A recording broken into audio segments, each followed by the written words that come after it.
After eons of tyranny, the demon god Adir was finally overthrown by humanity. Though fear of his terrible power endured. And so was formed the Hallowed Sentinels. Our duty being to stand vigil for signs of his return. Even exile to another realm could not silence the fallen god forever. And in time, Adir's malignant influence pervaded the world once more. In his hunger for vengeance, Adir orchestrated the return of his demonic army. Light was swallowed by shadow, and with it, hope. A new, grim champion arises. The Dark Crusader. And perhaps it will indeed come to pass that only they who shun the light in order to fight the darkness possess the power to defy a god.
Sick.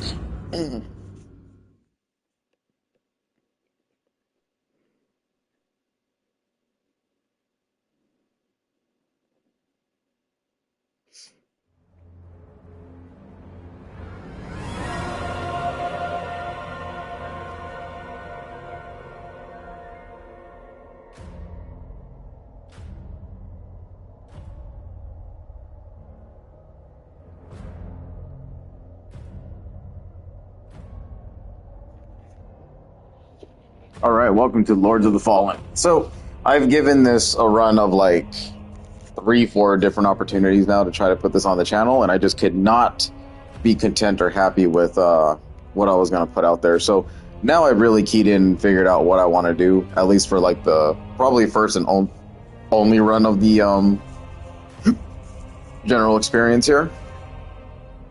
So, I'm not new to this game. I literally beat it the other day. But there are some things that I have not done yet. So I have this level 115 character called her Ancantha. It was a Hollow Knight playthrough, so I literally just went through the game and just kind of did like a basic playthrough, you know, just had the starting armor, the starting weapon, kind of added a little bit of stuff, you know, obviously the shield changed, and then a couple of other things that I picked up along the journey. And just kind of wanted to see if you can R1 spam your way through the game, and obviously that was something that I did do. Did opt for like a strength, like more like a strength character on this one, but I never used strength weapons. So really the basic weapon got me through the entire game, and I mean it's a phenomenal game. I really do love it, but it is one of the very easier Souls games out there. And I think for all the updates with 2.0, they definitely changed that. So right now I have like a coinciding playthrough of an Umbral character that I'm doing, so I can achieve the Umbral ending. And then I'm just using a lot of Umbral magics and stuff like that. So this playthrough is actually really fun. But I'm also like in conjunction with watching like a 100% guide, so I could get quest lines done and stuff like that. So Radiant ending I completed with Acantha because I lit all the beacons. And then I went ahead and fought the final battle, the final boss. And then I had this character who's going to be working towards the Umbral ending, so now I need a character that's going to be working towards the Inferno ending. So 3 major endings of the game, already looked that all up. Game's been out for 2 years now, so it's not no secret, and there's like thousands of guides, whatever you decide to use to kind of get all that. So we're going to new game it. And I really just want this to be on the channel more than anything. So, ages pass, distorting self-delusion into faith, with few obtaining the revelations they so desperately seek. In a conflict between the divine, are mortals mere pawns.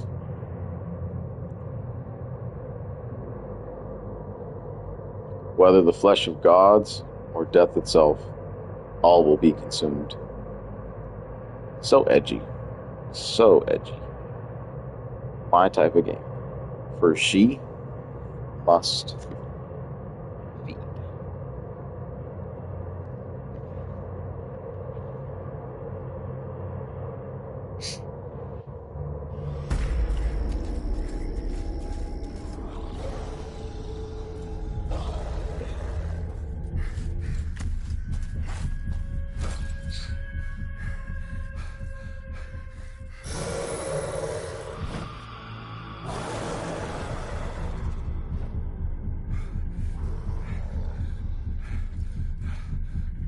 Glorious, forgive me.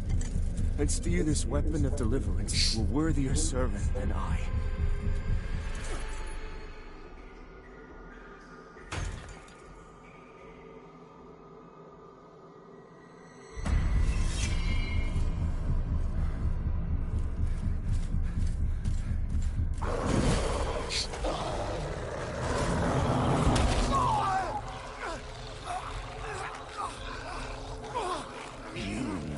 Possessed the metal for this, Crusader. You failed.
Alright.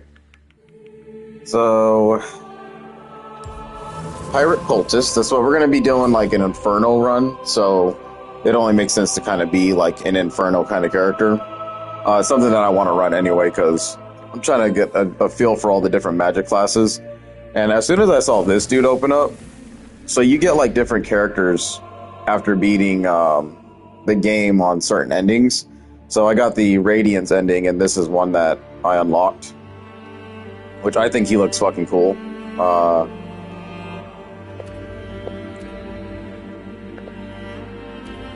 Yeah, it's very, very, very dope. Really like that a lot. The Thorn gauntlets and everything. So I haven't done Radiance, like obviously no Radiance kind of class, but I really want to give them a try too. So we'll see. I'm digging the Umbral magic though is so good. I love the Umbral stuff. It is really, really good. I'm enjoying that a lot. And that's after picking a condemned class character too, which wasn't really as bad. I mean, like usually, you know, we play like the depraved classes and stuff like that. And, you know, you just want those stats to be kind of even so you can build your character however you feel like you want to. And this game is actually, like, not bad in that regard in building up your character. I don't know why they consider them advanced class. I don't really understand what that means. Like, maybe it's just because they have to cast magics or something like that.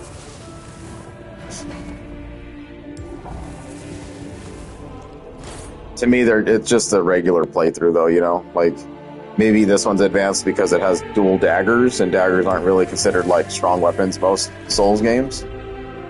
You know? But, oh well. I don't understand it, so it is what it is. But anyway, Pyrrhic Cultist is what we're going to go with. Very dope armor set, too, actually. Just very... Got the hand for like your catalyst, and super cool design. The flame, or you know, the blood flame, whatever you want to call that thing, that's pretty cool too. Alright. So she looks instantly crazy already.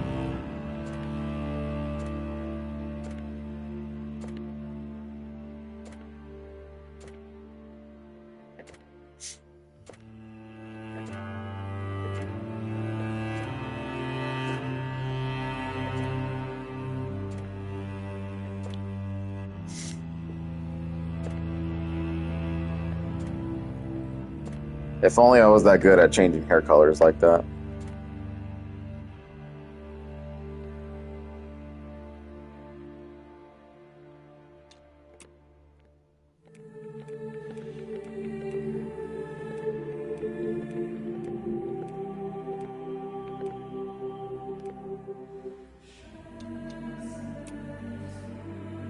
Okay, well, we're going to give you red hair, because you're supposed to be an Inferno Queen. There you go. So 12 is the color, or the hairstyle.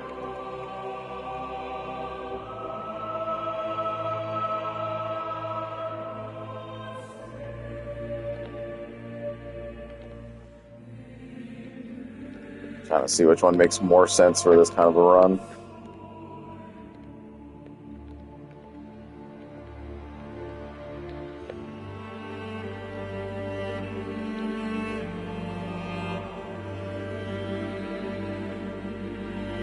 I like the braids.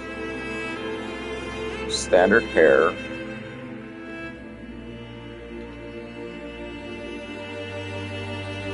That's almost kind of perfect, though, to be honest. Fine-tune young age eye color. I want that to be more red, don't we? Like straight up evil eyes here.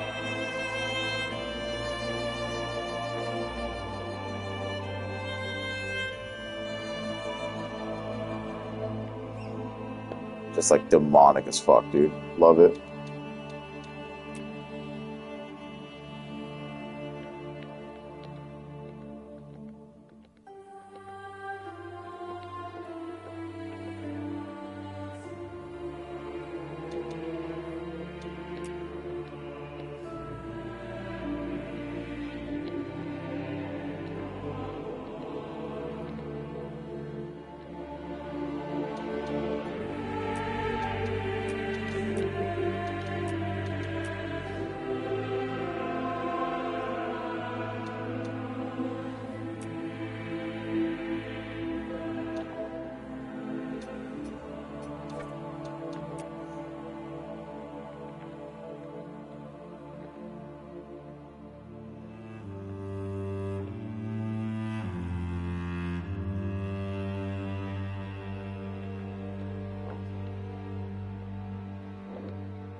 Won't be able to see much of her forehead anyway, so that's not going to happen. Let's see here. Do we have an Adir rune?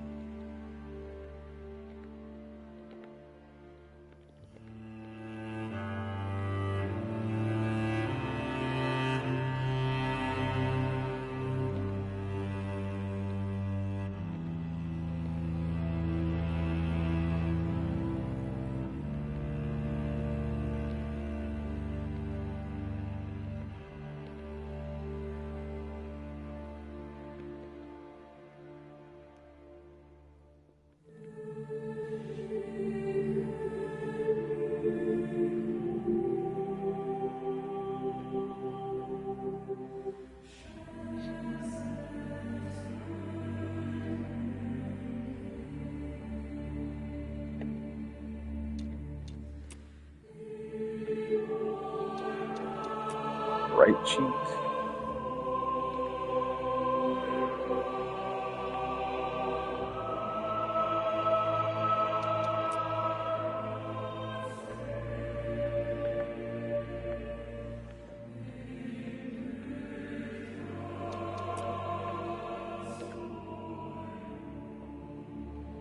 Yeah, you don't really get to see it with that hairstyle, so.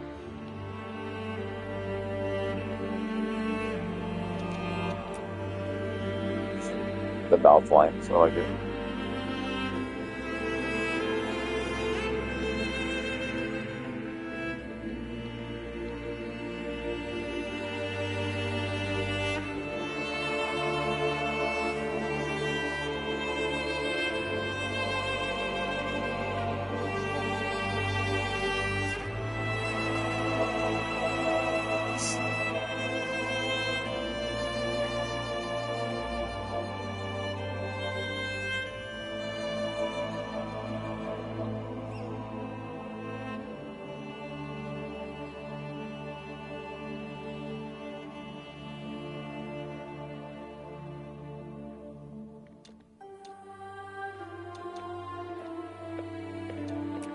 I almost don't want to ruin her face, though.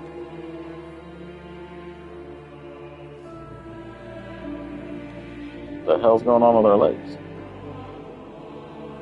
Destroyed.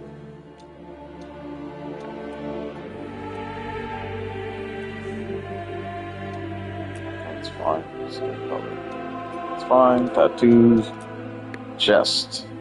Oh, she like all marked up. No. We need the mark of a deer on us.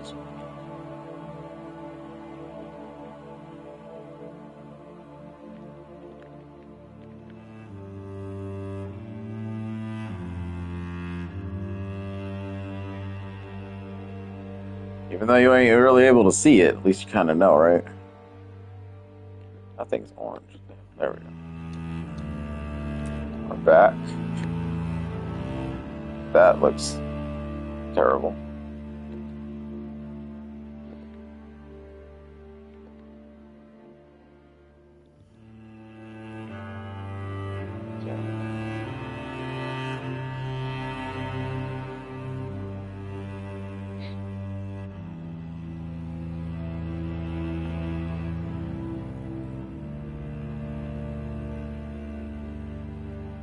Oh, that looks too splotchy. Ugh. Oh.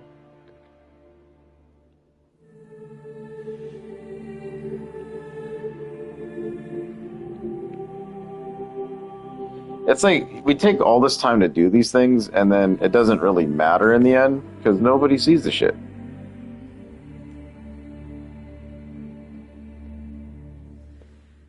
Because I never undress my characters anyway, so it's just one of those like, oh, it's a nice idea to have it, but it's never really going to show itself, you know?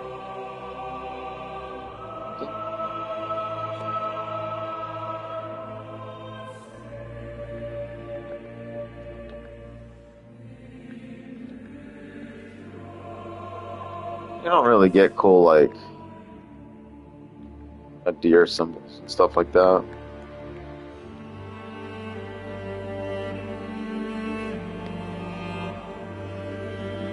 I mean, that's about as, like, pyrotechnic as we can get, right?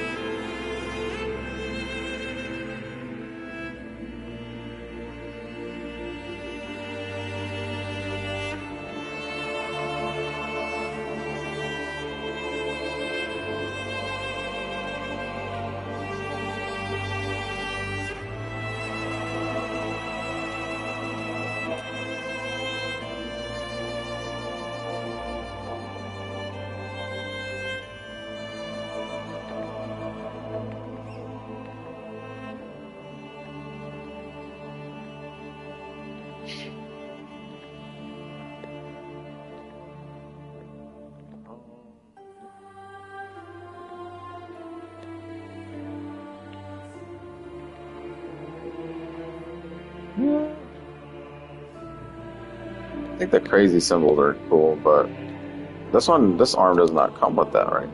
16. Oh, it does. Right?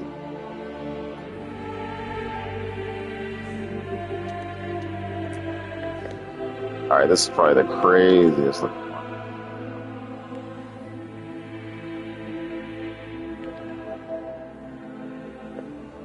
I really hate to be so symmetrical, but... Alright. I don't think we have a choice anymore.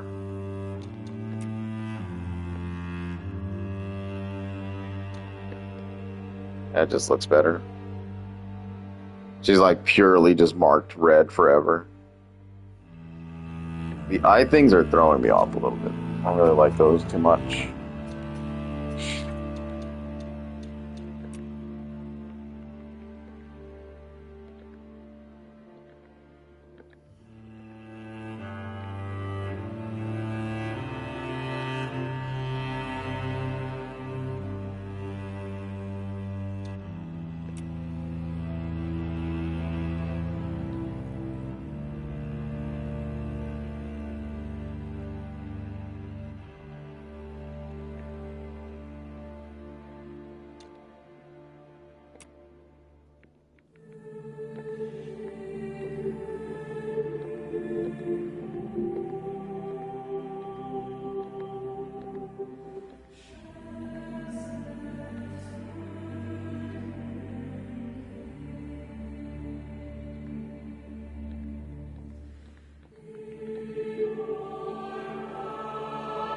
That one looks pretty cool.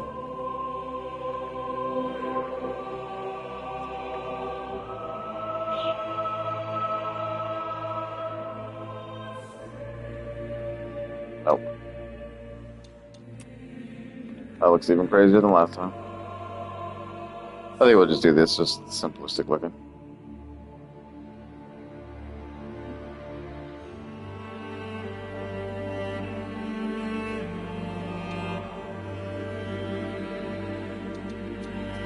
Okay.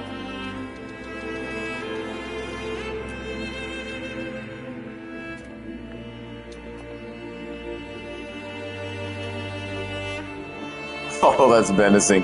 Holy shit. Oh, yeah. Look at the red eyes. Oh, my goodness gracious. That is fucking terrifying. Oh, shit. That is fucking terrifying. I love it. Alright. We'll do tutorials. I'm going to take off that game modifier thing. I still don't know what that does. Alright, so starting stats, 9 strength, 8 agility. Obviously going to have to boost those up if we want any kind of decent weaponry, though. I am aiming for certain weapons, and there are a couple like new ones that I want to try out. But I don't know every weapon like I do like in Dark Souls and stuff like that, because obviously this game is kind of brand new to me still, like in that regard. So if I come across something and I just change it up, then it's whatever. But that's just basically how this game's going to go. I think I switched so many different weapons in the second run that I'm doing right now that I'm just like finding new things that I like. So hopefully there's a lot of cool fire Inferno weapons, and I would believe so. I picked up a couple of things like in my first run, you know, I was like really giving it like one of those exploration type of routes, and I found a lot of neat looking things. Kind of looked over some stat requirements, and I was like, okay, so different characters and stuff like that are going to be needed. Endurance at 11, which is nice. Vitality at 9, we're going to have to boost that up pretty much instantly because more survivability. Radiance is going to be a non-factor because this is not a Radiance character, and then Inferno is going to be going up. And really, Radiance is kind of dependent, though, on a weapon. So, like, if we get, like, a giant sword or something like that that gives me, like, 300 firepower, and it requires, like, you know, 15 Radiance and 15 Inferno, then obviously I'm going to have to do something about that. But we'll kind of play it by ear and see how we go with what we got going on. But literally, if I can spam R1 and win with the basic sword of the entire game, then there's no reason why I can't beat this game with anything else. So let's give it a go. The name is going to be our legendary character, Evalina, the Fire Enchantress. All right. Nice little power fantasy going on here. I'm digging this a lot. I love the detached hand. The severed hand thing with the deer mark is really fucking cool, man. Yeah. All right, let's get it.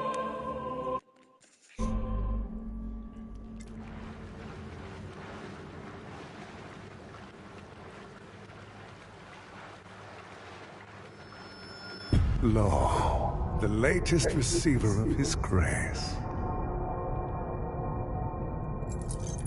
Great potential dwells within you, doubtless, for you to be chosen thusly. And so does Aurea's wisdom guide my hand in the bestowment of this subsequent boon.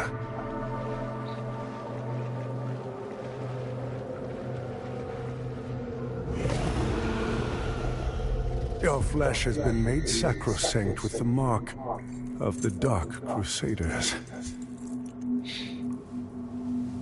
Prove yourself worthy of this gift. Seek me in the bowels of the bridge. Our work is of the greatest import.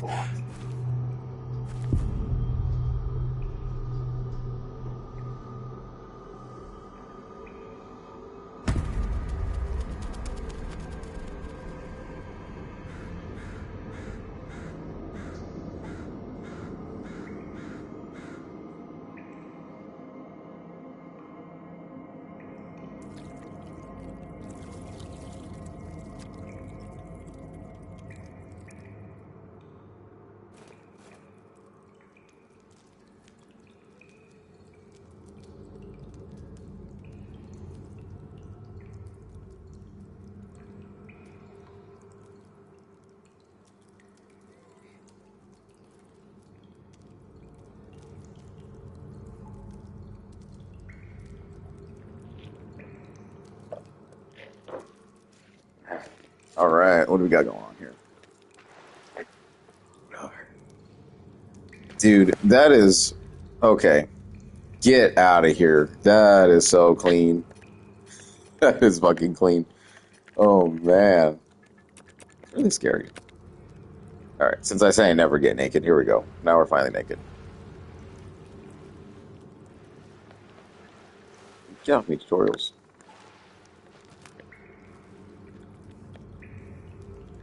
Pretty badass character, not gonna lie. Pretty simplistic. I mean, the female characters really don't get a whole lot of, like, you know, things to them or whatever. I made, like, way better female characters in other Souls games, but this is fine. This is fine. Beginning. Hopefully Lords of the Fallen 2, they give them a little bit more attention, because you can't really, like, deep dive in how to create your characters and stuff like that. You get, like, a little base template, kind of like a Fallout 4 type thing, and you just have to kind of work around it. But you know, she's waifu. Okay, we got mana stones and we got our sanguinarics. We got no starting else equipment. We got the pirate cultist catalyst. Okay, and we got the fire orb. It's 13 mana. So 13 mana, and I have 286 mana, so I can just, like, spam cast. Holy crap. The Pirate Cultist Staff. I haven't looked at this yet. So this has innate fire built into it, too. Even though it doesn't apply fire, I guess. I'm not really sure how that works.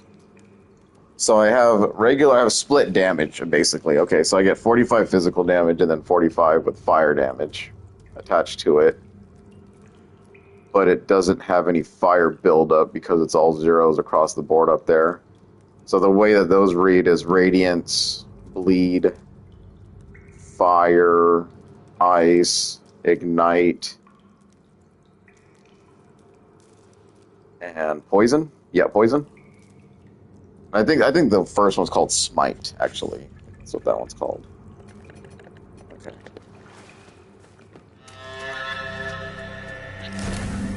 Alright, so what makes Lords of the Fallen stand out across other Souls-like games is this. The Umbral Lamp. I think it's gotten a lot of praise over the years since it's come out. Like, you know, you get to kind of peek into the Umbral world, which is basically just, you know, hell itself or whatever. If things do not appear as they do in Axiom, so the world is called Axiom. And as we can tell, I just take my lamp off here, point it over here, and there's, like, going to be something different about this. Like, loads of flowers, dead bodies, you're going to see weird dudes, and we're going to go over more about how I think this game should be played, because there's a lot of shit locked into to the umbral.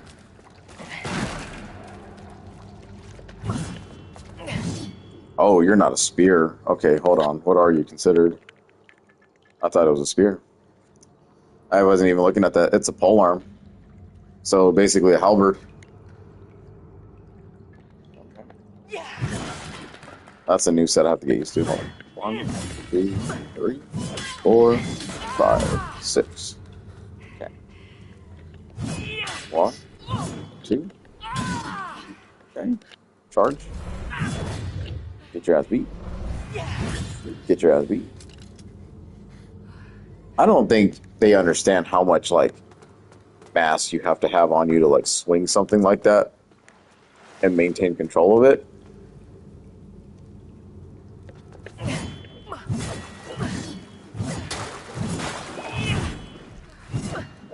That's actually not a bad moveset. So it's a poke, slam, poke, slash, slash, slash. Poke, slam, poke, slash, slash, slash. The second slash is one that does it on its own. What about the dual hand? Boom, boom. So double twirl. Boom, boom. That's a really nice moveset. My god. I'm not crazy about the R1s though, those are pretty bad. Or the R2s, I mean. That's, yeah. 1, 2, 3, 4, 5. This is definitely a dual hand weapon. That looked kind of awkward. They don't carry us for a while though. The starting weapons always carry you for quite a bit. You can take these things in the game if you want.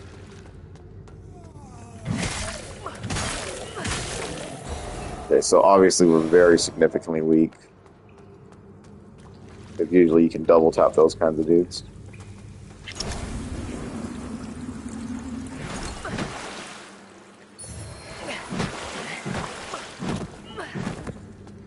The Vigor skulls, Vigor being basically the souls of this game. The runes, the blood echoes, all that stuff.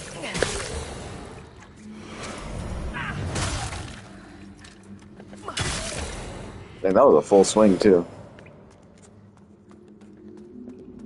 I'm not really in love with the R2 charges for the pole arms. Those aren't really good.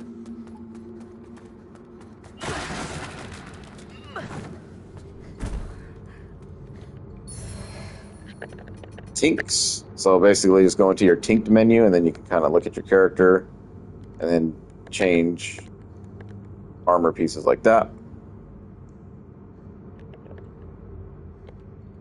Apply to all if you need to, so you don't have to do it one by one.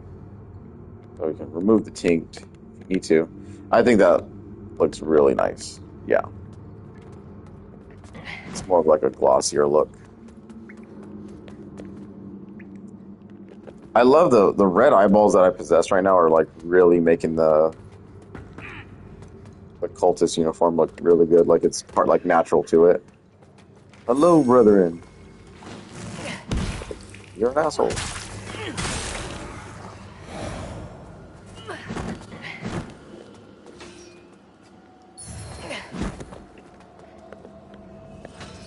Yeah, so basically they're just trying to tell us to throw the rock instead. So you want to do that.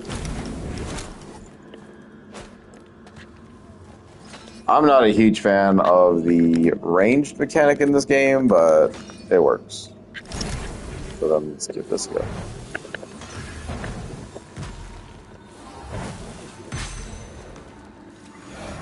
Oh yeah.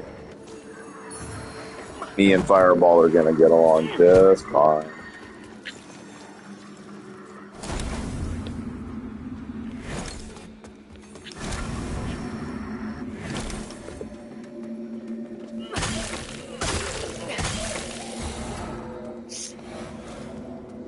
The one class that I love the most, I think it's pretty much my second favorite class, like, ever in Soul titles.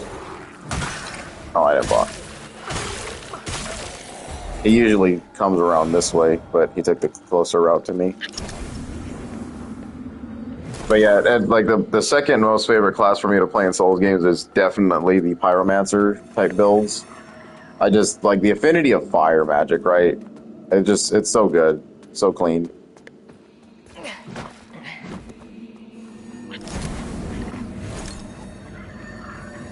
Healing or sanguinarics. This is going to teach you that you can't cross over shit. So you have to go into Umbral.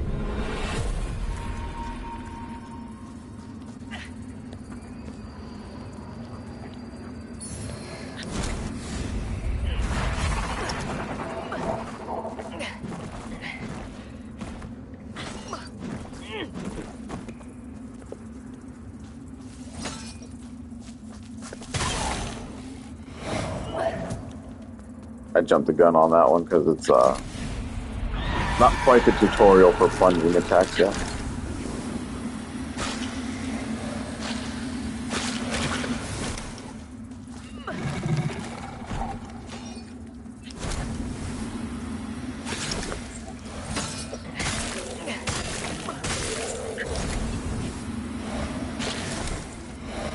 Talking about withered health, so you get to regain lost health on attacking enemies.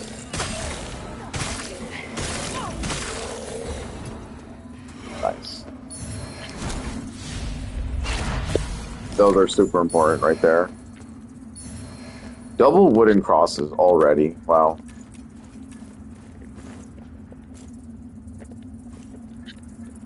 Oh, you don't get to put another one in your hand? Oh, you do.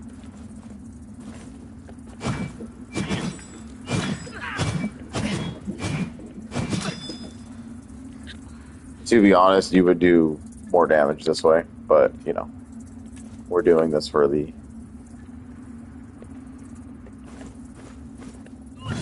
How does 2 work?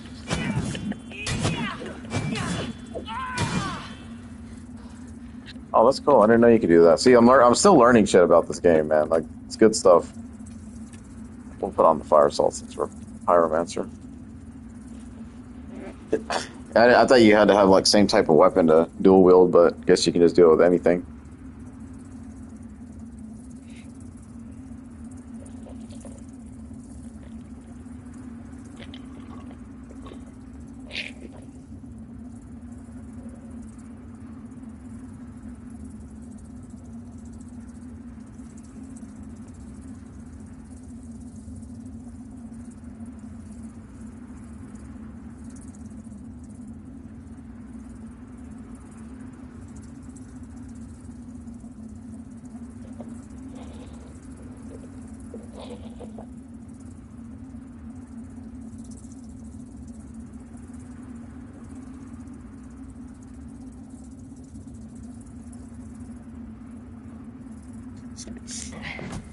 Okay.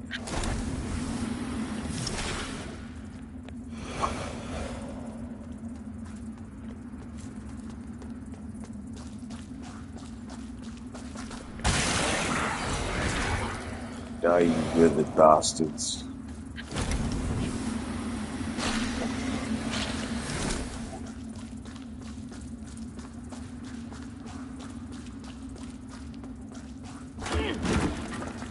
What the fuck?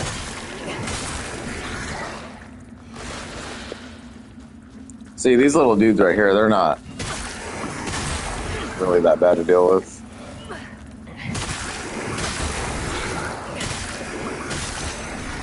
Okay, Dread Meter, get off, please. Block him off.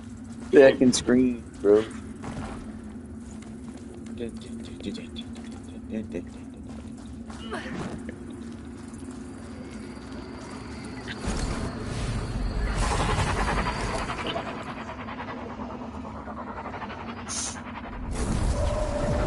I'm gonna try to be very conscientious about not skipping the cutscenes and stuff, because I'm skipping everything right now in the second run because I don't really need to see it, but since I'm doing video right now, might as well keep them up in case anyone's never picked up the game before, you know what I mean? There's not a whole lot of like recent videos too I've seen on YouTube, which is kind of crazy.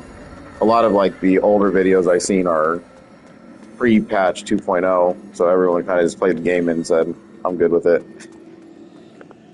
Which is fine.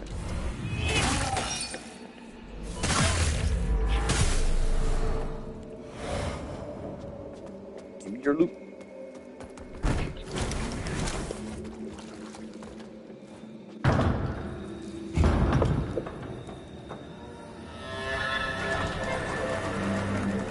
Abandoned red cops. Vestiges mark places where previous lamp bearers fell. Once activated, these serve as points of revival should you die in Umbral. So this begs the question. Is this our brand new guy that just got his head cut off? Because that makes no sense, right? He was a lamp bearer, but he didn't have his vestige point yet.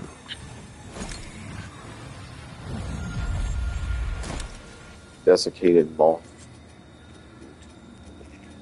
Okay. Alright.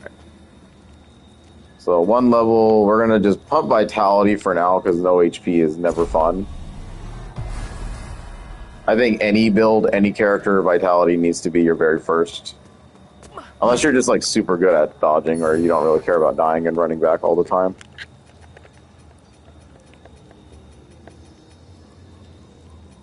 Let's see, weather journal, the detectives. There's really nothing to say about that. Okay.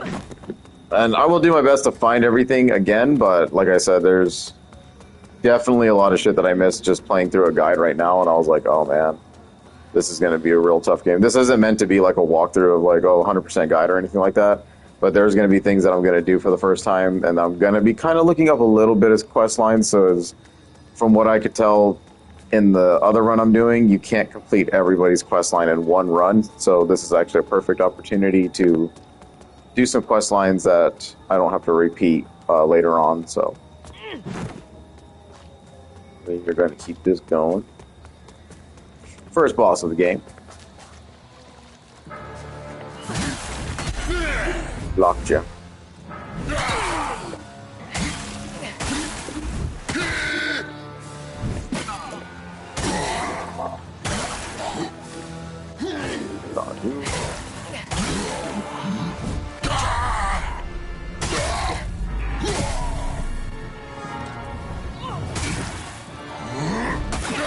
I try to get out of it.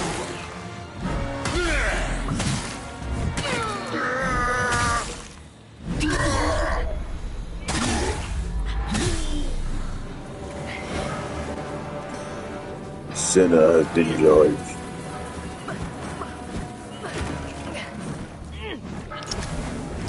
Sick. Alright, so probably first and foremost, the most important thing you want to do after every boss fight, what I've learned up to this point, is you want to transition into Umbral almost immediately upon defeating every boss, because this is going to be a way to find stigmas, and we're going to come upon a stigma that's kind of up there. They're like little, like, past memory things, and that's going to be a way to get, like, boss weapons and stuff like that in this game.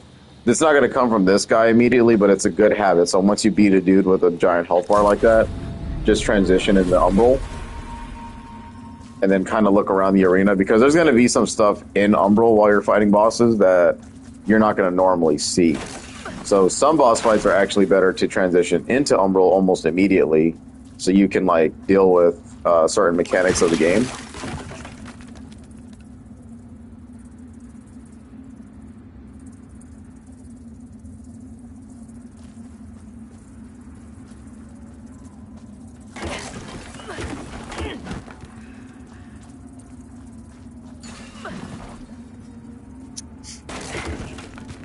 But yeah, so transition to Umbral, and it'll just be better overall. Because the exploration in this game, like there's actually quite a few checkpoints in between everything. You can create your own checkpoints and stuff like that as well. We'll be able to do that at some point. Okay. Some flayed skin. Now, that's a quest tied to some guy named Isaac the Paladin or something like that. Paladin Isaac.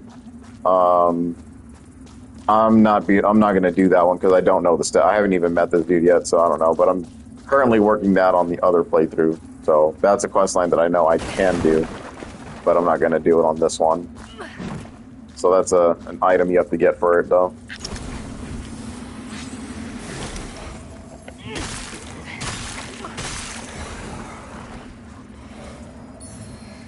I love how the eyeballs are really fixated on you.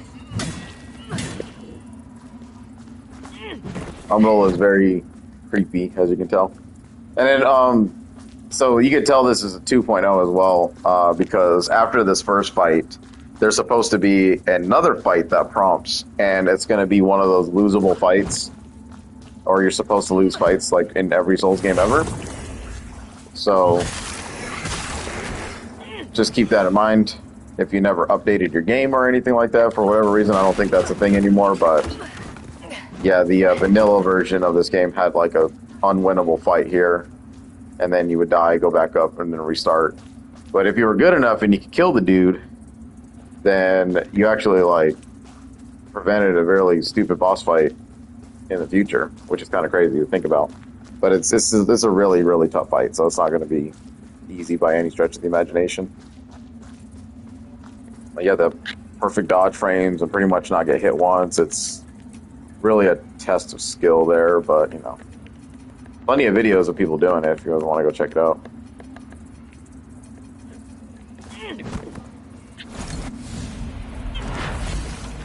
Obviously, we can't mess around too long in Umbral, but you know, anytime I do this is a pause basically, so it'll stop the world unless I'm being invaded. But I've never been invaded in this game, so I don't think there's anyone really playing.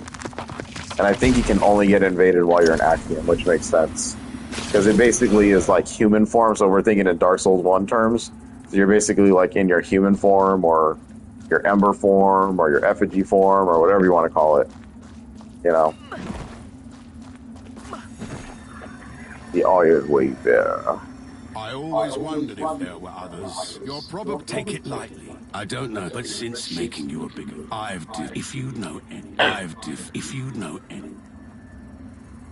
So a lot of people, from what I gather, think that this is the first dude in the original Lords of the Fallen game,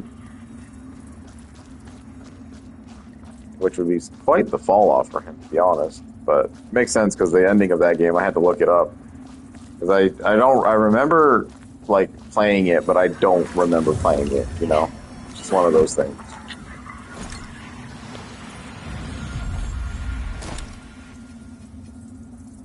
Alright, so we want to upgrade.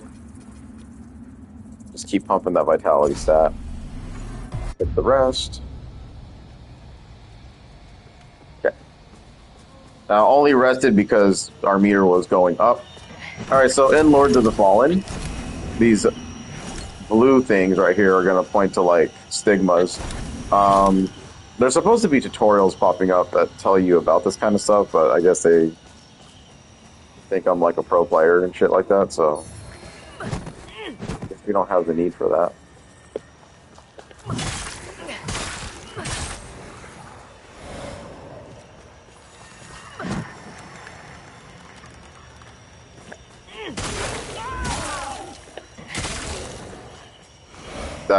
This would be your double attack, or whatever the fuck they call it. I forget what it's called, but it's pretty much a you can't roll out of it situation. So you'll kind of hit like, you see that? So if you hit like the block and the R2 at the same time, you'll get stuck in this like I think it's called a multi-hit combo. So you get hit in but you'll get stuck in it. So you can't, like, I'm here, like, I'm really trying to roll out of it, but you can't. So use that as, like, a finisher or something like that if you're going to use it. I never use the multi-hit combos. I think they're probably more beneficial on the lighter agility builds, but I haven't done an agility run yet, so I don't know. I don't think it works for this kind of weapon, to be honest. It looks good for crowd control, though, like, kind of swing. So I think that's probably where it's going to be more used, is against the Withered. Yeah, okay. Alright, and the only way to really get these blue butterfly stigmas is that you have to be in umbral form. So we want to go ahead and just pop the umbrals. There we go. Give it a little watch. Sentinels! To the trenches! Fall back! Fall back! No! Wait! Where are you going? Help us! So like I said, the stigmas kind of tell a story, you know what I mean? So that right there, obviously, we see the village is under attack by the Rogar, which are the main enemies here. And, you know, the Sentinels are like, run away. So you got, like, the Sentinel group And then you got the Rogar, which are like, you know, the main baddies. And then you got like the Axiom natives or whatever. We'll come across those pretty much as native to the lands. And I think that's really it. And then you have the Dark Crusaders, which is what we are. We'll come across that much later. Or not much later, but pretty close. So let's just keep moving. These are little totems, like umbral totems. So these replenish after every time we rest at a vestige or die or whatever the situation is. So they'll pop, but you can only use them once. So as soon as I emerge from umbral status, like this will be gone for good, and I can't come back to it until I rest and reset. Oftentimes you'll see like little shaded characters here like that. They will disappear sometimes, or sometimes they'll actually appear like that. So I'm glad that was on cue. And it's just kind of, the game's just kind of loading them in to kind of let you know, like, hey, and they'll pop up more frequently as your dread meter starts to rise even higher. So that's something to be very, like, cautious with. So basically, you just want to keep running around here. Stay in Umbral for now.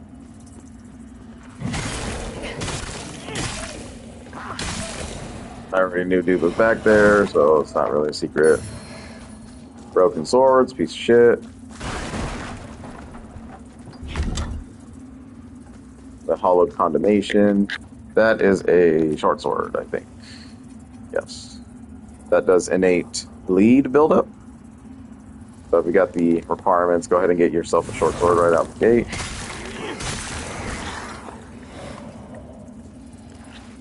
And here we're going to have a pyro off. Dang, he got there quick. I didn't even see him.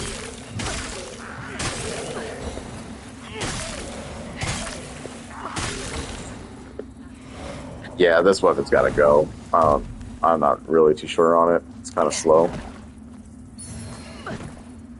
Pilgrim set.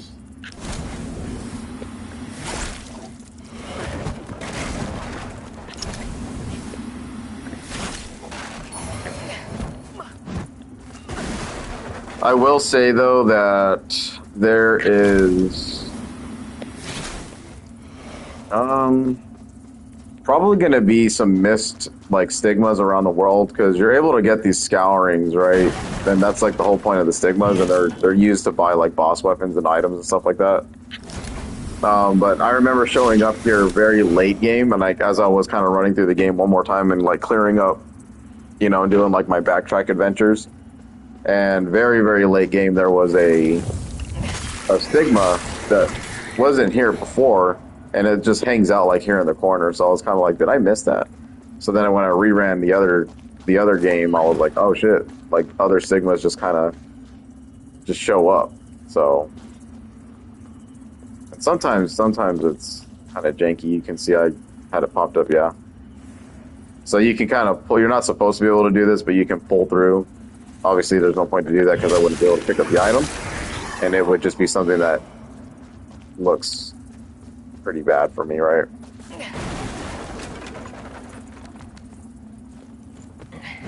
Alright, so most important thing to do, though, while you're in Umbral is decide if you want to stay in Umbral, right? Now, I think this is how I think the game should be played, is that you want to be in Umbral form pretty much every new zone, because different parts of the world are going to open up as you're in Umbral form, right? The only thing that makes it kind of crazy is that dread meter, so you don't want to get overly dreaded before you have to like deal with, you know, some horrendous things.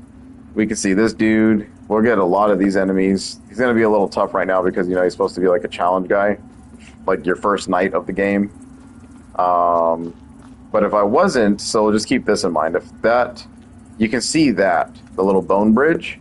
So I'm going to pop out of Umbral real quick.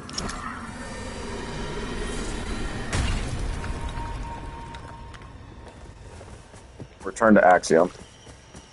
And we can see that it's gone, right? Until I do that. And the only way that you get like places of interest are usually whenever you see like the gray moths kind of flying around. So blue moths are indicating that you have a stigma, gray moths are indicating that there's a pathway. Now, I think that the way that Lords of the Fallen should be played is that you should generally just explore in Umbral form the entire time. until you get to a point where you're like, okay, I understand the layout. And then once you've kind of mapped yourself out and you want to reset the zone or whatever, then you can run back through it in Axiom and be a little bit better off. The only reason why you want to stay in Axiom is because, you know, you're afraid of, like, this guy right here. You have a tough enemy, and if you die to him, then you get a second chance to come back in Umbral form. And if you're able to defeat him before you die in Umbral form, then you don't, like, you know, you don't lose. You don't get a reset. So you have basically 2 life system here with Sekiro Standard. I'm gonna go ahead and fight Mr. Pyro Bitch. Oof.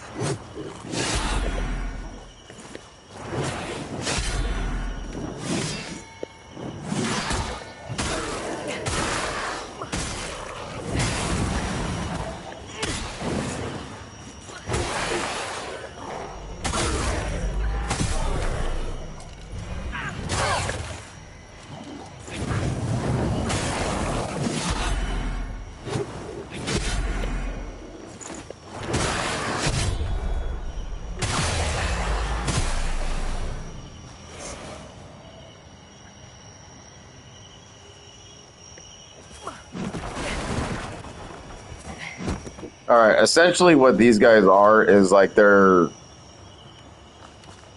used to be sentinels, but then they became pretty much, just think of them as demons, right? So the Rogar are demons.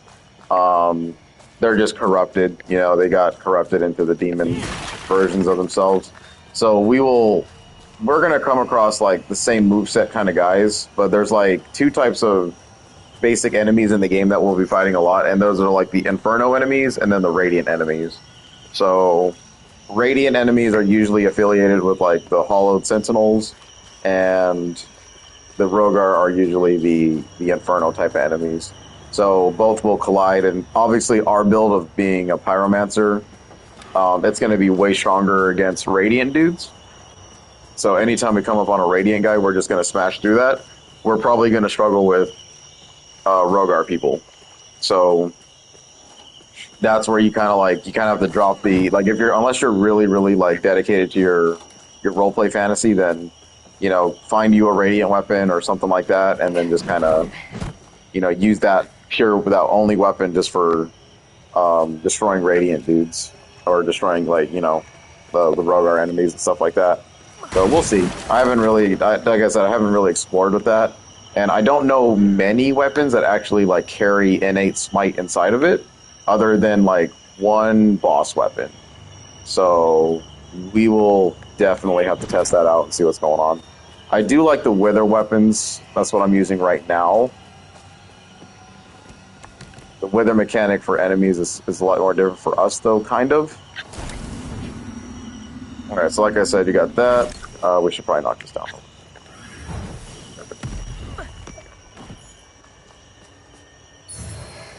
So get us an Orient Creature Shield. Just get you a basic shield to start the game if you need one.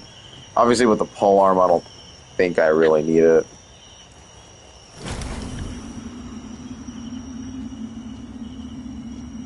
So this is really cool, right? I don't have to be an Umbral in order to walk across this bone bridge. As long as I just can peer the lamp and it doesn't, like, I don't fall or anything like that, or if I don't let it go, then I won't fall down.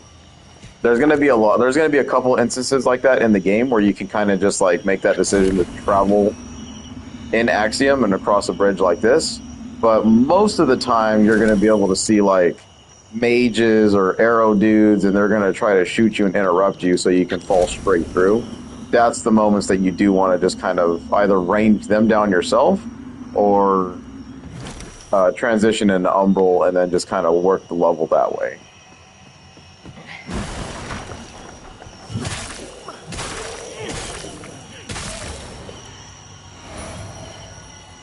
So I might actually transition to that weapon because that is a Inferno weapon, and I think it'll be better for us overall.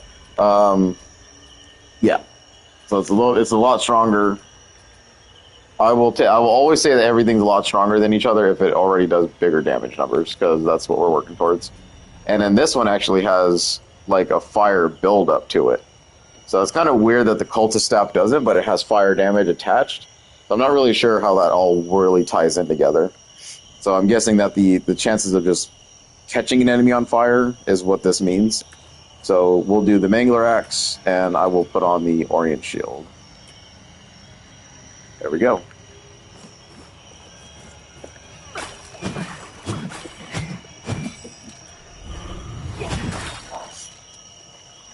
Yeah, I don't really like that cultist stuff. The pole arms are definitely probably not one of my more favorite things.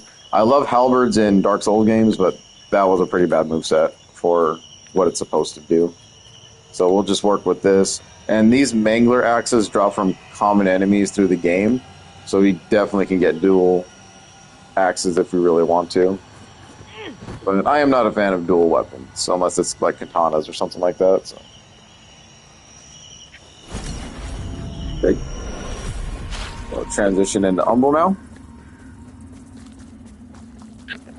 So what's going to help is actually knowing the game, though. So I think that's going to help out a lot. I remember this guy used to be very difficult. Like, when I first tried to play this game, that dude was a fucking misery. So they definitely toned down a lot. I mean, this game isn't really hard. Like I said, if you're able to R1 spam your way through victory with the most basic setup, then, you know, the difficulty level isn't really going to be that high. And I made a lot of mistakes, too. Like, I was getting hit a lot and trying to figure out movesets, and for most of the boss battles, I took them out in 1 or 2 tries. Like, I never went above for like a 3rd, 4th, 5th try, and I was like, you know, Radon level of fucking irritated. Like, really? How do I beat this thing? So, nothing like that I've encountered in this game yet.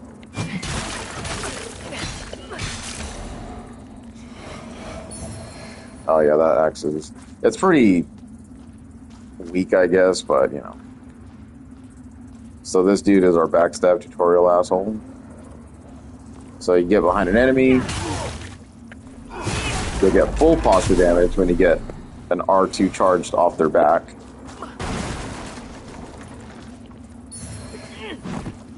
I will say you want to keep an unripe berry. There's a NPC that's going to require this.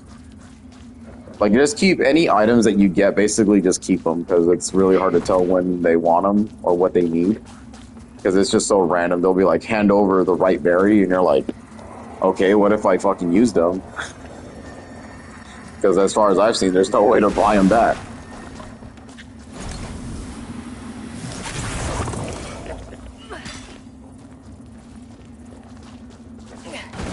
Won't be able to go through that door for a long time, so just keep a mental note on that.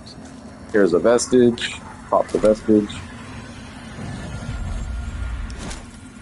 Go ahead and level up again. Get some vitality.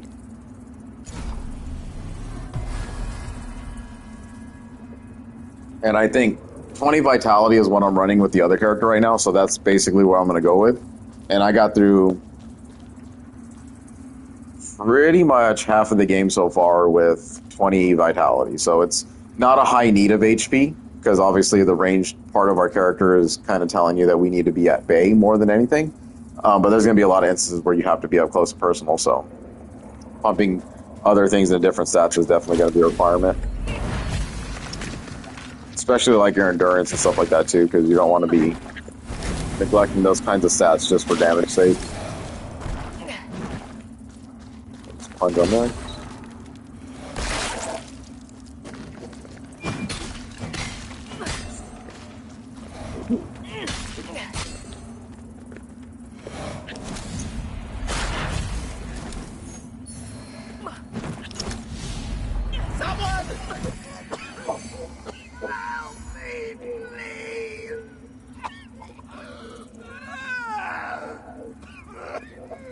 I've always liked this. It's really weird, right? So the umbral scourings, they look like little shrimps.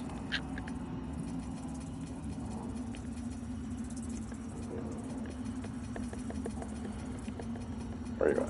Yeah. Little shrimps with skull faces. That's so fucking cool, right? Yeah, this is a nice little, like, hand monument, and then, like, a severed arm shack or something. I don't know. Creepy. There used to be like a winged beast here. I remember this game was really difficult. Like they went for a really tough game though in the beginning. I remember dying here a bunch of different times, and I was like, oh my god. We're gonna have a rough one in this one. And then it just became a test of patience with the way the game played, though. It was probably the weakest aspect of it. Performance issues and everything it was really bad.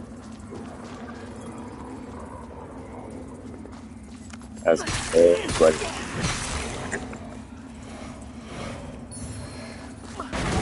pointed stick already? That's good shit. That one has innate fire ability too.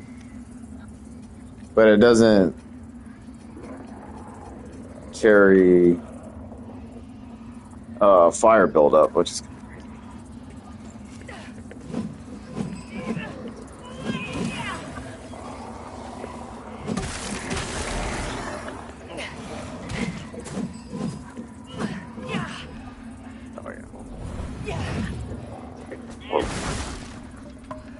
I love the spears in this game. They're so good.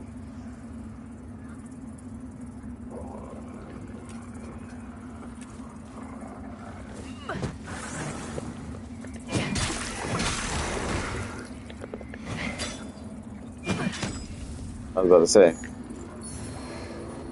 Oh, yeah, definitely. But that's going to be one of your rings that you're going to use pretty much the entire game. I never take off the Mine Owner ring. It's good for every build. It just it's your turtle ring, you know, your Chlorithy ring, boost your stamina and your stamina regeneration rate. So if I wasn't already in Umbral, this place would be like a body of water, and then you would have to like go into Umbral in order to start traversing it. Now, whenever you're in bodies of water and you think you can just walk through it with your lamp up, you're eventually going to start taking damage, and then you'll get to a point where you actually like just drown. So you can't go through water in this game. Just let you know, you cannot swim.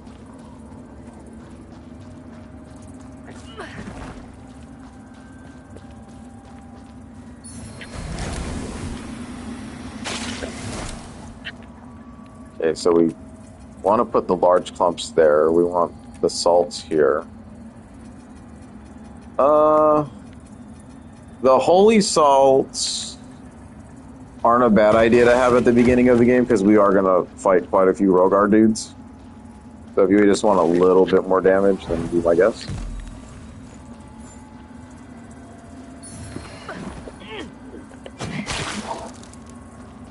Oh, you get fire buildup on yourself? Hold on.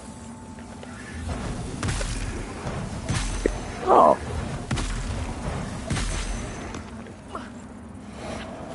I didn't know that. So you get a little bit of fire buildup on yourself, I guess, for casting magics. That's kind of ridiculous, but it's okay. Take the plank. So then if you want to change into a pilgrim guy, now we can do that.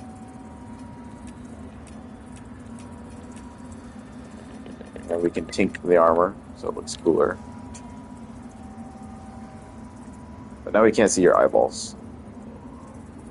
Can't see anything. It's crazy. But that's like basically just for like a light roll and stuff like that. But you lose a lot of damage mitigation and whatnot.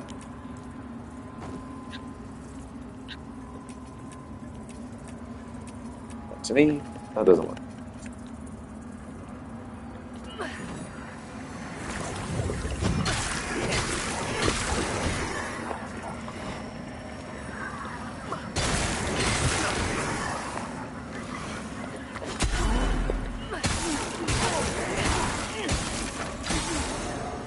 There you go.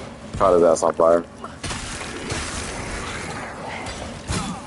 Oh. Yeah, a lot of things are going to die pretty instantaneously. Alright, so this is important to show right now. So as Dread fills up, we are going to be encountered with a very dangerous enemy. Yep, there he is. So you can fight that guy if you choose to, but he's very difficult. So it's always important to be around those totems whenever you start to fill up your dread meter. So, you know, basic tips that I have for that is if you know that your dread meter is getting really close, pop a totem, and then pop out of, go back into Umbral if you weren't finished exploring. Or run, like, if you're out of totems and you don't know what to do, you can pop a vestige moth before that dread meter rises to the top. Because I don't think you get the ability to return if you're marked. Because when you're marked, you can't even, like, heal yourself or anything like that. I haven't tested that, though, but that's what, in my mind, would make sense. Or run back closer to an area where you know that if you die, then at least you can reset back to a vestige and then go get your souls back, basically. So, and then, other than that, you can try to fight the Reaper. He's a little difficult right now. So I can't outright, recommend it. He will give you some cool shit, though, if you defeat him. And there's ways to kind of, like, cheese him out, but, I'm not going to do that crap because I don't really like that kind of shit. So, like I said, right here, so the water, if we start walking through it, nothing for now, but then you'll start kind of feeling your controller buzz out. You'll be like, oh, I'm not supposed to do that, eh? And then what else is really important to understand about Lords of the Fallen is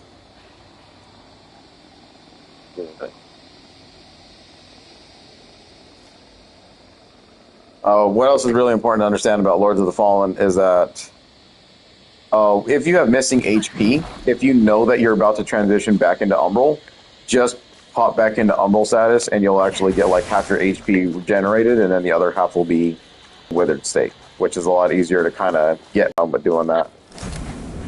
There's going to be a little wall here.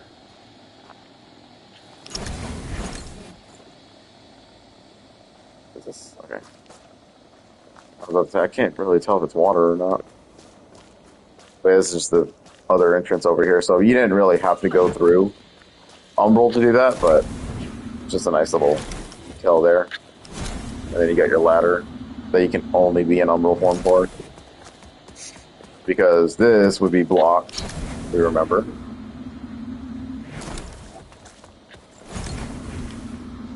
Now, if you get hit while you're appearing in the lamp, just say like a dude's walking up on you and he just kind of slaps you, you will get pulled into Umbral with them. So that's another way to go into Umbral, but the worst way to get into Umbral because you obviously weren't trying to do that. So just keep in mind that kind of shit does happen. And then let's see. Now we climb. First boss of the game. Or I should say second boss of the game. I don't really use the wards at all. Like I'm not really like big on the protections. I don't really care too much.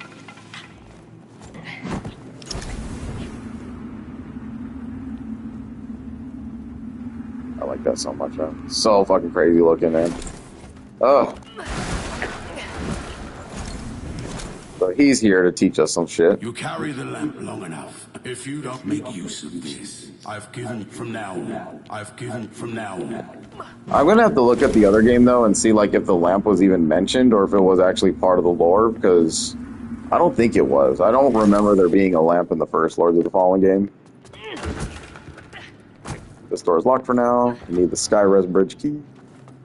Popping up there will get us to where we need to get to. So first things first, this is the vestige bed. So if we look at that little like right next to the encumbrance where we see medium, and then you see like a little like a baby with a hole in its face and it's got like a little rooted umbilical cord attached to it, that is a seedling. So seedlings right here, a vestige seed, they are your travel bonfires basically. So you get to kind of just plant these anywhere that you see a flower bed like this. They generally look like this in Axiom all the time, so you can't miss them. Other than that, your lamp will kind of start flashing blue like it is right now and let you know, like, hey, you can do something here. So as you peer into Umbral, hit triangle. And then you got your mobile little mini vestige right here. So after that, you can use this to level up, rest, travel, and this will not go away until you rest at a different, or until you make a new seedling, basically. So these are here permanently until you actually make another seedling. And as we explore the world of Lords of the Fallen, I'll point out different areas where I think you should use flower beds and stuff like that. A lot of the flower beds do come about after you defeat bosses, but it's just kind of generally not recommended to just kind of plant them every single time you see it, because there's usually a vestige that's 20 feet in front of you. So they're kind of spaced out pretty badly. I don't know why they did so many of them, but it is what it is. So maybe there's a hidden speedrunner strat or something that I'm not tracking, and you want to keep one vestige seed somewhere just to kind of make your life easy for travel. But every vestige that I've come across so far has been pretty much where it needed to be in my estimation. Okay, so like I said, you can warp. So you got your windmill, village, sepulcher. You can go to any one of these, or you can go back to your last seedling. So you kind of have to remember where you put your seedlings at, though. So if you haven't played the game in 3 weeks and you're like, I wonder where this goes, just pop over your seedling real quick and then be like, oh, okay. And then if you want to make a new one somewhere else. So I'm going to take a quick restroom break, and then we will continue to fight the first actual boss of the game. So I'll be right back.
Okay. Sorry about that.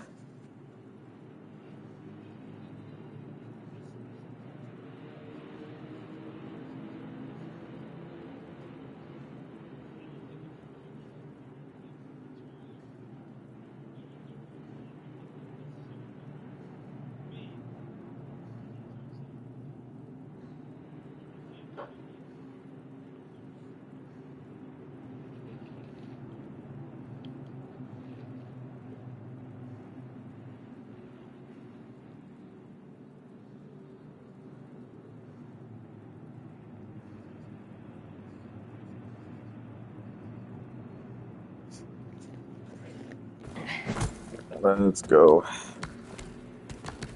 So let's stay in Axiom here, because there's going to be a little bit of a challenging fight. I'd say that reluctantly because it's not really that bad, but you never know. A couple enemies here want to fight each other. So basically, you can see right here, this is like the hollowed sentinels and the rogue are basically fighting each other right now.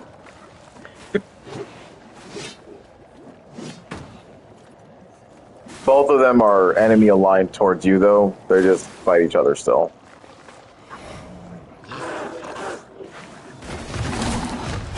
Shit. Bitch, you jumped.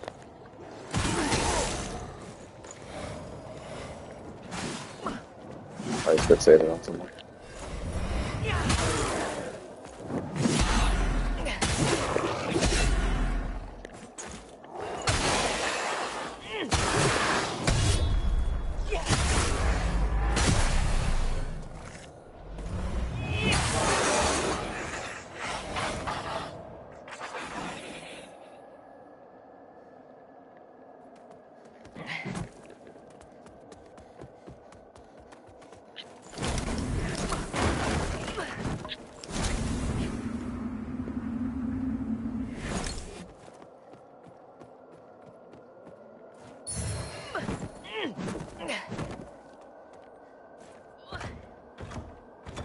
Then remember, don't heal yourself. If you can help yourself, don't heal yourself.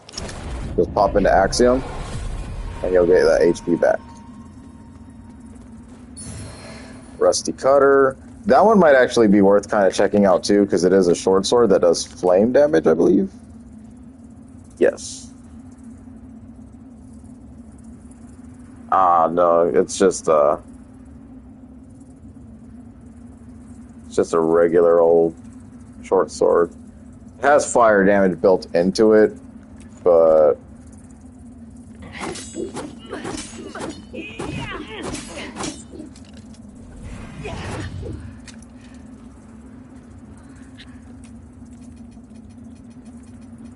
not bad. So you have to still stick with this because we don't have meet the requirements. So stop.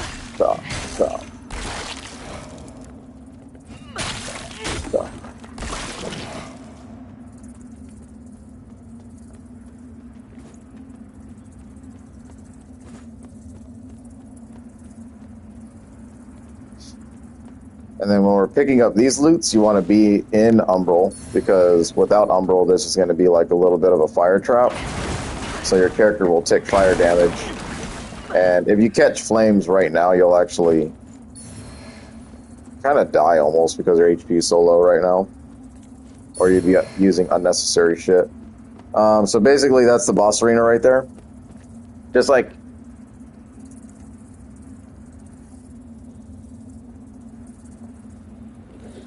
any other kind of Souls game, though, like you can really make out what boss arenas are going to look like. They're usually just going to be these giant squares, just how it always has been. This is a beckon site, so you can go ahead and call for help.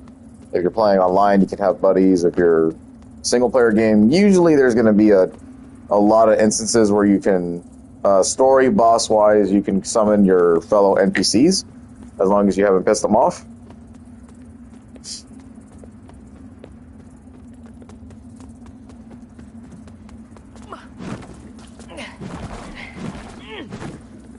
But for boss fights like that, you do want to be in Axiom, so at least you have your first life and then your second life.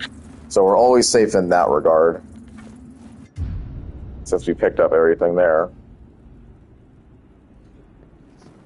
Okay. I'm not gonna summon him. Um,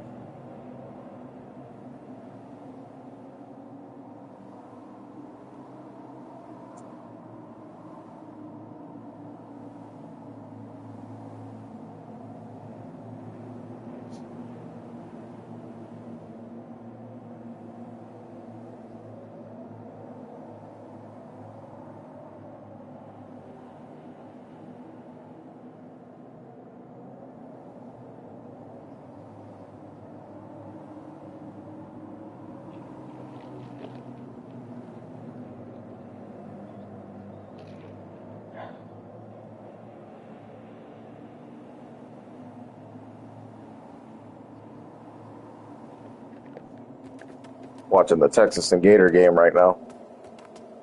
Kind of crazy.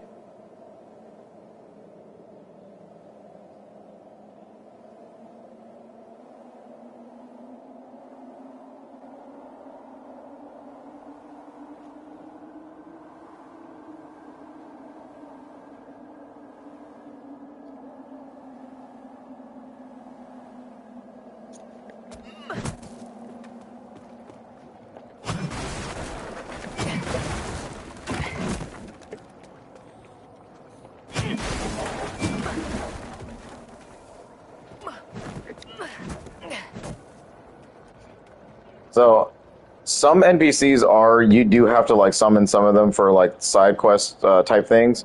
The Iron Wayfarer, he's just one of these dudes that you don't really have to do that, so it doesn't really matter too much. It ain't gonna make too much of a difference if you do or don't for certain NPCs like that. But for other ones, like there's one like that's called Kukujin, you'll have to, do that. Summon her for every boss fight you can, so that you can do her side quest. Some with Stormin. We'll meet these guys pretty much after this, but yeah. That kind of stuff is the stuff that I don't know, though. So, like, who you need to summon and what you're supposed to summon for each fight, that's the shit that I don't really, like, have tailored to my mind yet, because obviously I'm still trying to figure out how the quests work.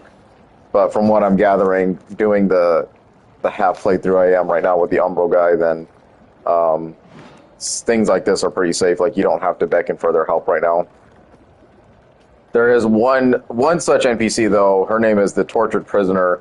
I am going to try to go through her chain because she's kind of like the Inferno merchant, really. So I'm going to really need to see how to progress her quest line, because I don't want to miss out on her fire abilities, along with another one called Damarose. But as far as what I've gathered from Damarose, she's actually really easy to progress as long as you don't mess with the beacons as much. So we have to really get the bad ending of the game, which is obviously what the Inferno ending is.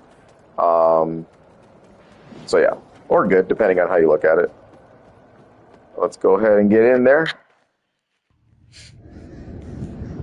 Oh, holy Aureus, by your radiance, grant me the strength to continue to endure these dark days, to lay bare the path to salvation for my wayward brothers and sisters, so we may walk it together, and to strike down all those who would see our will defied.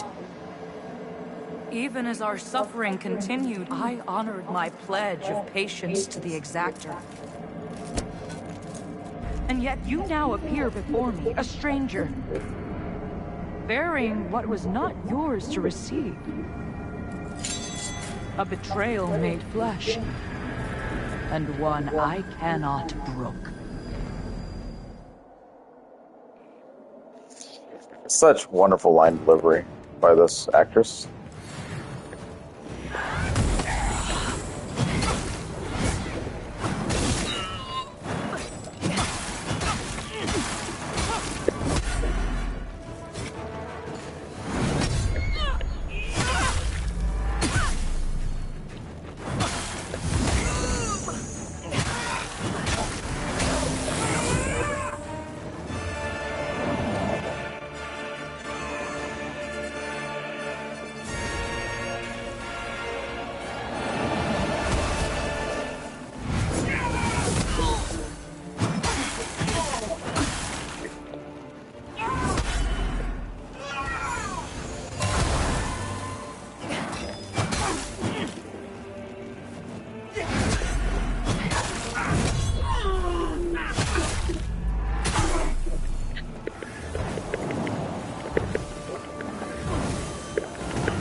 Oh, this is gonna look intense. Oh shit. I love it.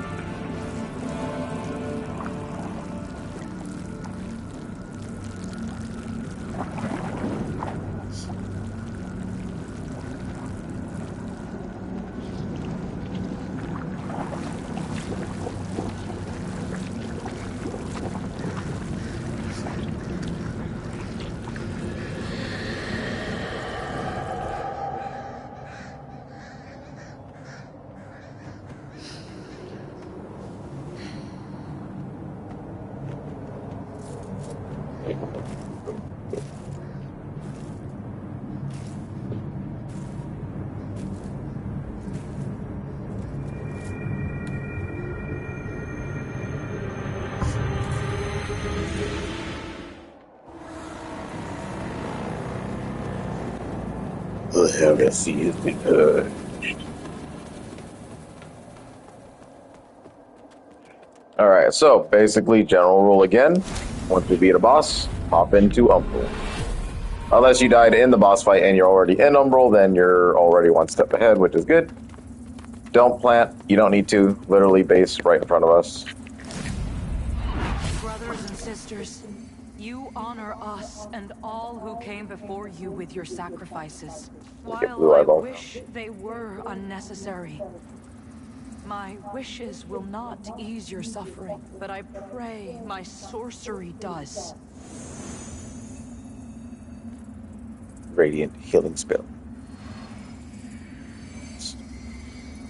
So there you go. We get a remembrance of Pietà.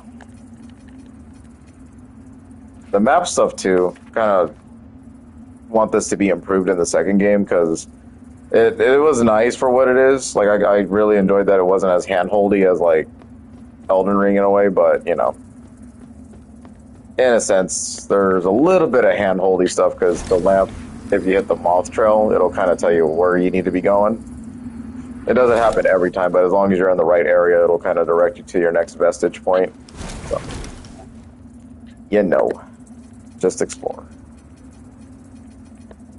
But that was a remembrance, which most bosses are going to give you these for the story. So you'll be able to use this later on. You'll need to get another item and turn it into the merchant that's inside of the main hub. So there's really nothing we can do with that right now.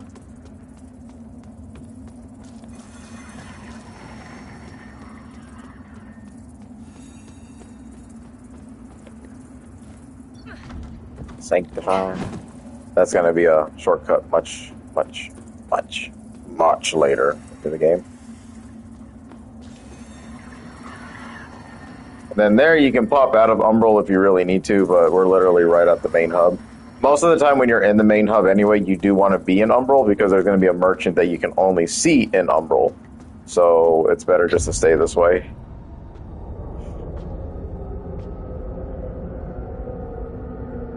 I have arrived.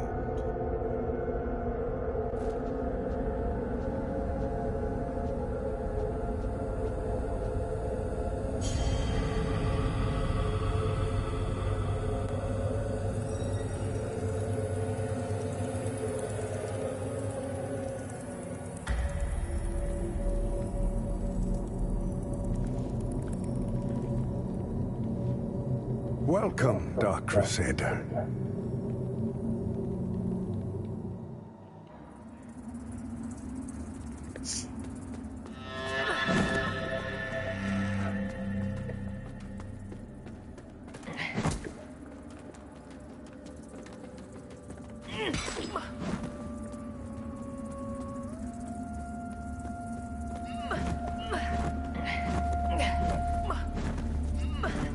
I had no doubt in my assessment of you, as one worthy of the monumental task which lies before us, Crusader. My name is Dunmire, and I am an exactor of the Dark Crusaders, the holy order of which you are now an honored member. The Church of Orient Radiance has assigned to me the duty of purging Mornstead of its Rogar blight and ensuring the ancient tyrant Adir knows no liberation from his enduring imprisonment. While the schism between the Church and Judge Cleric is of long standing, she and her hallowed sentinels, now perverted, did at least construct Mornstead's radiant beacons, which have prevented Adir's return for centuries. But now, you stand corrupted and on the verge of collapse. It is to these 5 beacons you must turn your eye. Use the Umbral Lamp to cleanse them of Adir's destructive influence, and deliver salvation to a world on the brink of perdition. Rogar and Hallowed Sentinel alike will offer you no quarter, so remember, though Aureus' mercy is without limit, yours should not be. You serve a higher purpose, Crusader.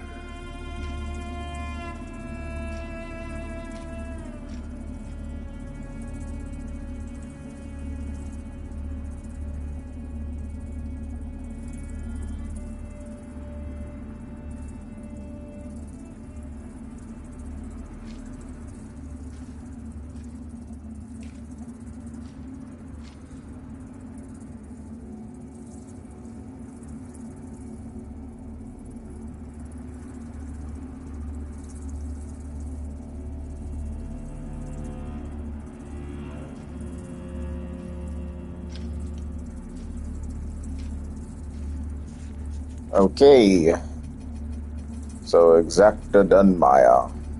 This is like your Radiant shop, basically, as you can kind of already tell. You got the Orion Preacher Hammer, the starting weapon for the Orion Preacher, Purger Axe, which looks pretty cool. It's a lot stronger of an axe than the one we got right now. But it has no build up to anything, so it's your garden variety basic quality tool, I guess. This dagger has so he has 2 of them in the inventory, so you're supposed to dual wield these things, but they have wither damage attached to them as well. So inflicting wither damage is pretty cool on enemies, because like as long as you like maintain the pressure and you keep withering them, as long as you get like a secondary hit off, or like if you poison tick them or something like that, they're going to constantly lose HP at a really quick rate. So I like my Umbral build in the other game because wither damage is actually really freaking powerful. It's it kind of has its niche uses though here and there, because some enemies just outright stay alive with that wither health, but you know, we're going for Inferno anyway, so it doesn't matter. So here is all of the merchants that we basically will come across in the game. Your coffer to get rid of items that you know you're not going to use, so you have a clean inventory.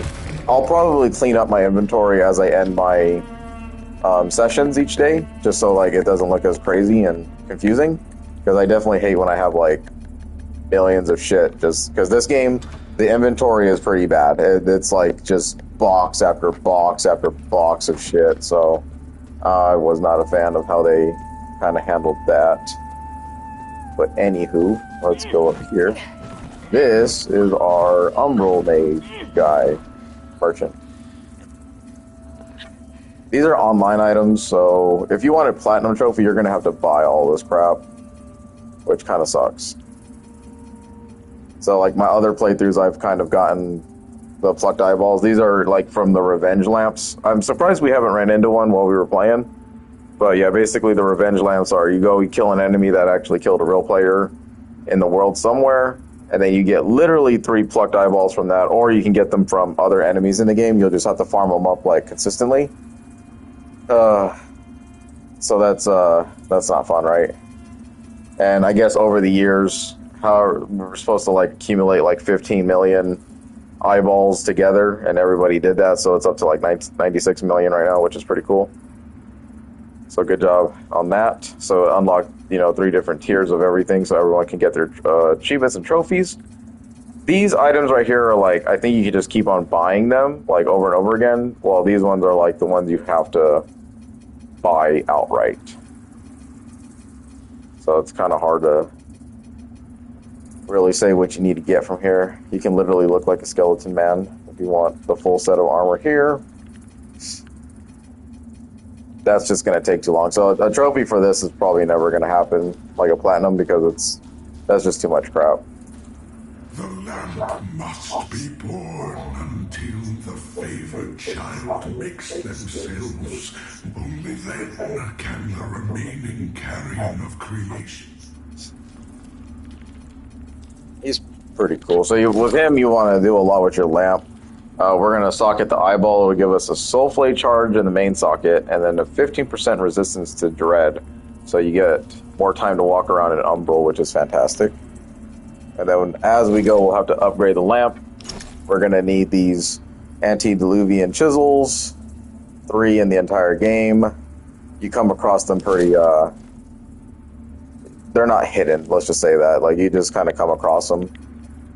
Chosen bearer until her chosen bearer of the lamp. Like you, I serve. And this is your Umbral stuff, so if you want to, you're playing as the depraved or whatever, and you want to, or condemned guy, then you can go ahead and just make your Umbral now. Since I'm kind of disappointed that they did not have like an Umbral guy to start the game with. So I had to choose condemned in order to kind of get that going. Because basically, Umbral is like a combination of your Radiance and Inferno put together.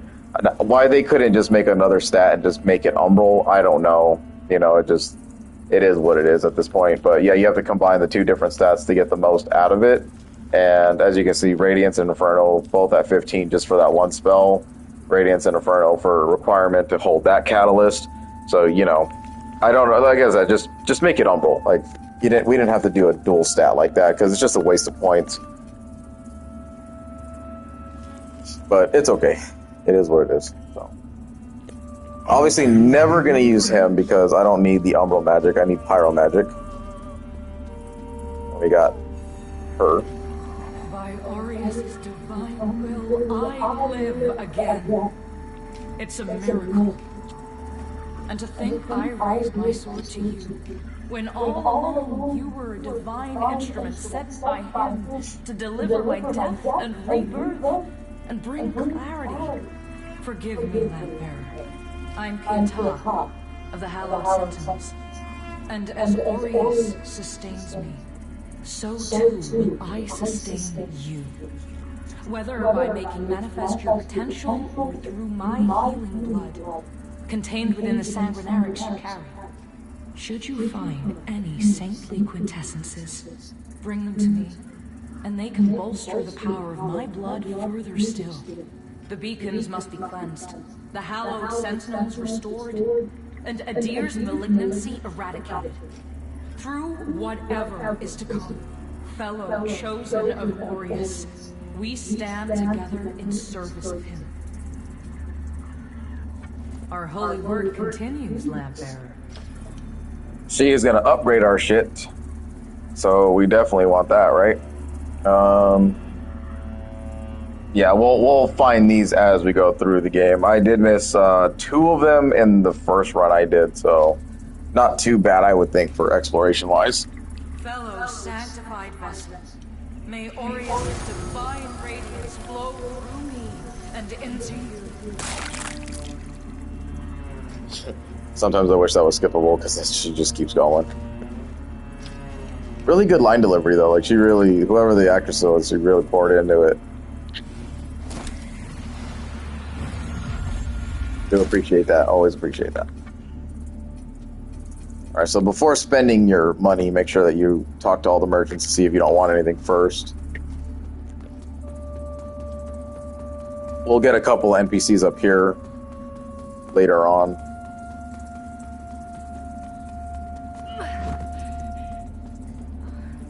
There's this guy. Look at you, a Dark Crusader, a Lamp-bearer, and a Revenant to boot. Aren't you the multifaceted one? Well, we Fidelis aren't as fortunate. We tend to stay dead when we die. And Aureus knows enough of us have done just that. Anyway, like Nathaniel says, you keep your kin back. You don't see the blade coming at your front. We set ourselves a task and we have to finish it. Let's watch a step out there. Mornstead is a land awash in blood, both deserved and undeserved alike. But watch your step. Mornstead is a land awash. These dudes don't have anything to do with the story at all. They're just kind of there. That lamp you've got there is heresy, stranger. But then, seems it's getting harder to tell what is and what ain't nowadays. Ah, strange times. But in the end, there's right and there's wrong. And that never changes. And I hope for both our sakes you know the difference. If in doubt, you heed the captain. He's never steered me wrong, much as he might think otherwise. If in doubt, much as he might think otherwise. Use the pilfered coin. Now, I don't know how to obtain pilfered coins. I have 0. I don't know if, like, you get those from helping people or if it's a PvP item. I have no idea. I have 0 through almost 2 full playthroughs, and that's pretty bad, right?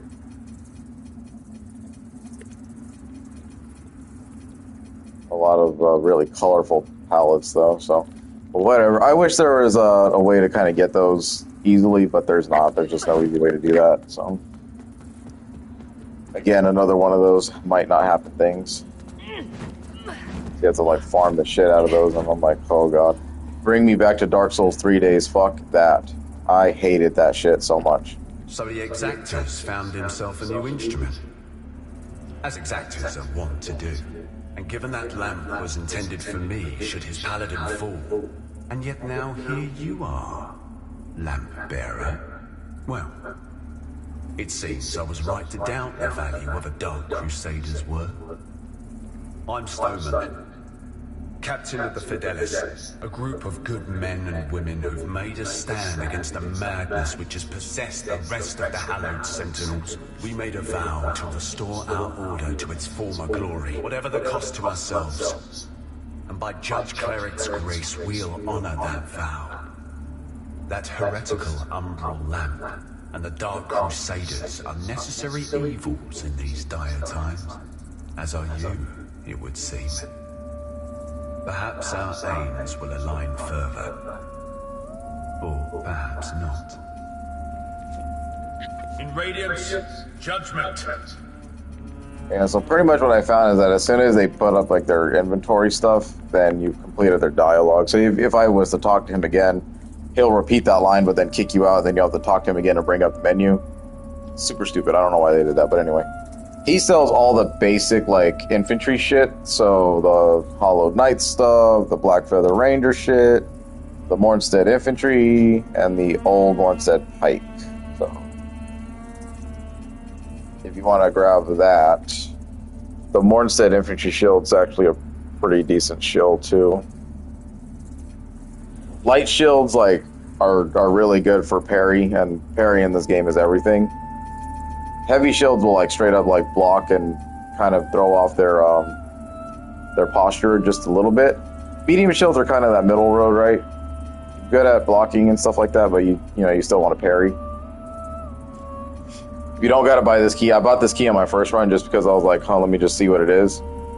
Saved up enough, bought it. Was severely disappointed because I got my ass beat in that area, like, a lot. So, yeah, you get this shit for free, just don't do it. Don't do it. Eventually, you'll get to a point where you can start messing with that. But yeah, so if you want to change into another character, there you go. Our Immaculate Lady will bring redemption. Okay, but...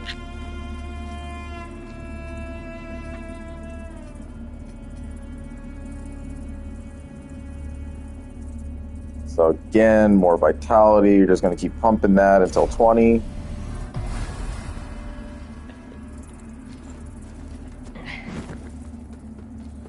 Probably throw in a few for endurance, but I like my endurance at 20 as well, but I don't want to go too crazy with it because I do want to start investing in a little bit more stat boost here. That's it, isn't it?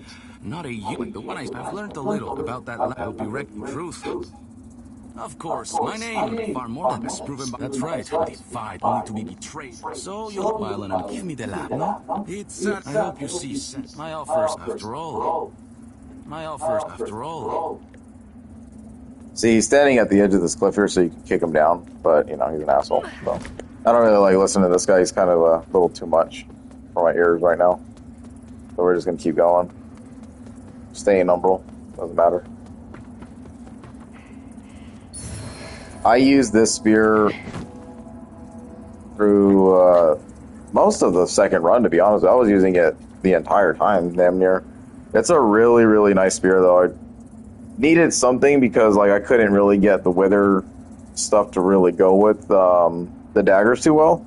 Because I was just trying, you know, trying to use wither damage at the beginning, and it wasn't really working out too well. So I went to the spear instead because it just baseline damage was nice. And I mean, I took down half the game with the spear at like a +3 because I knew I wasn't going to run that weapon long term. It was, you know, again, you don't need to upgrade your shit just to be successful here. So just keep that in mind.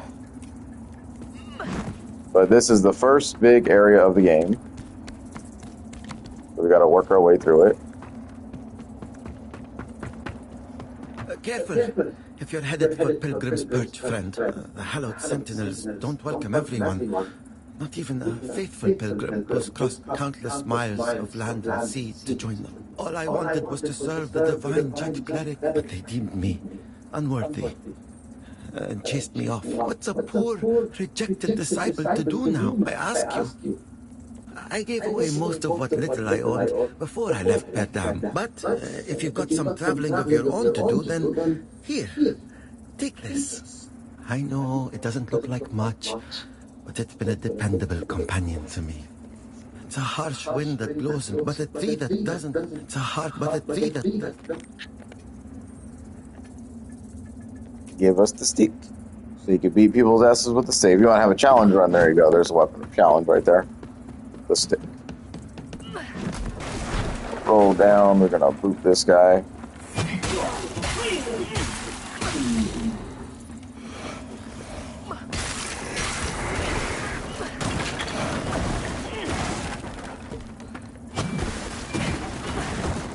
So the whole idea of this area, regular delirium nugget, that is crazy. That's like the second tier upgrade mat. These guys drop it. I did not know that.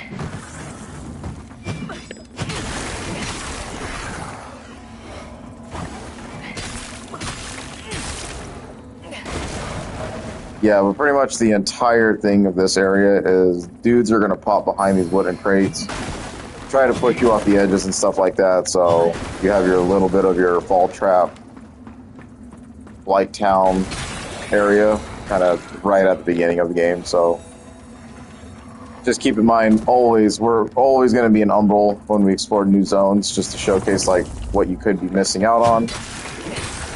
So like without Umbral, we wouldn't be able to see this path right here. Just something to keep.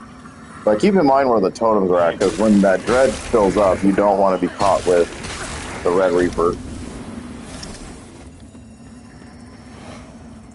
So right here we got a little drop. Turn around. Pick up those. Then you can pop out. Pop it. I hate how long those things take to pop, like really? Just, come on. Oh, that was stupid. I'm surprised I didn't die, to be honest with you. Yeah, when you heal yourself in... I don't know why I'm doing that wobble. When you heal yourself in Umbral, you get, like, not a big return on it, so that's just something I kind of keep in mind. You have to, like... your healing is reduced by a bit. It's such a cool thing, right? It's something like a face of a giant thing, and I don't know. Maybe this has to do a lot with the first game. I just don't remember anything about it. So this one has Rejects Blade. Okay. Have not used fist weapons. But like I said, agility build has not been done yet. And that will probably be the final time I play this game. Is if I need to clean up anything, I'll probably do an agility guy.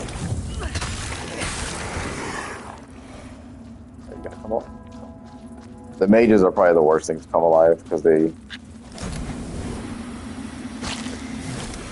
do do some pretty big wither on you.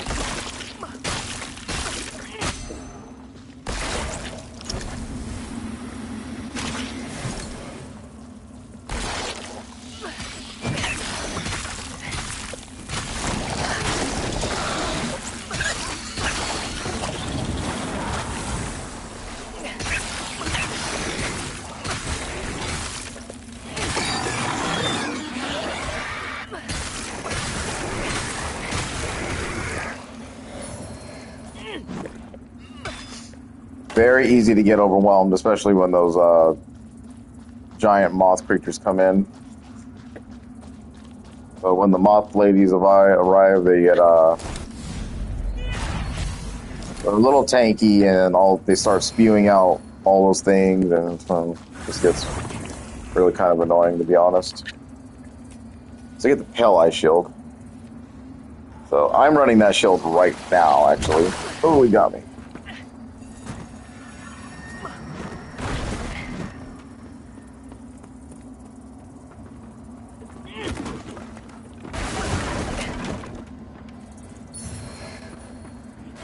Bloody hatchets.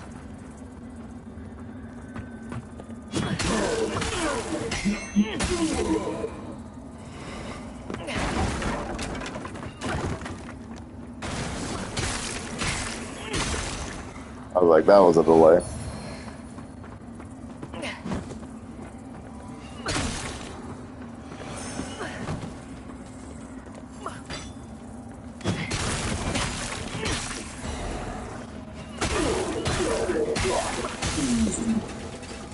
Yeah, they're kind of dumb. Like, really dumb, actually. They don't... I don't really know. They don't really do a whole lot.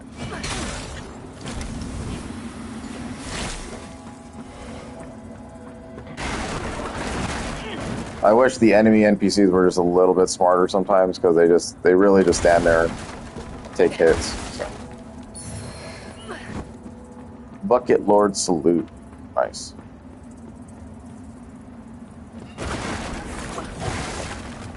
I actually did not pick that up in any of my runs, so again, I'm just finding more shit that I'm missing. Really? That sucks. I guess he has giant poise when he does that, though. I didn't know that. Oh, I did.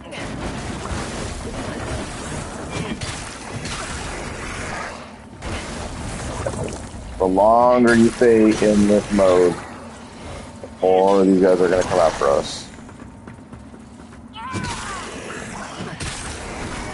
You got bitch slapped with an axe, bro. How do you feel about that?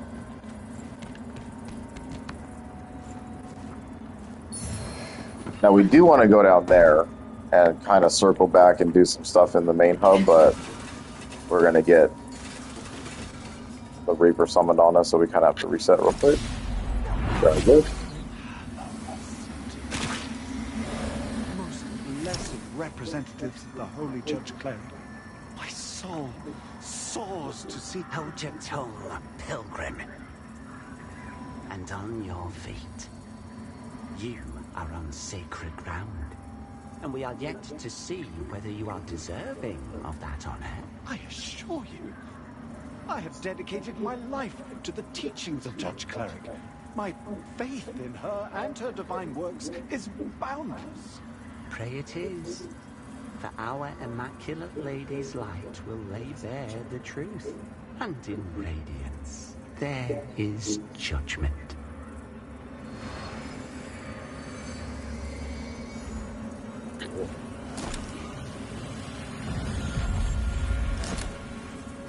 Upgrade again. More HP. More HP, more survivability. Alright, so we don't need to rest as long as we still, like, remember, like I'm telling you, remember where your totems are at. So we can pop the totem instead of wasting a rest and then having everything reset on our asses.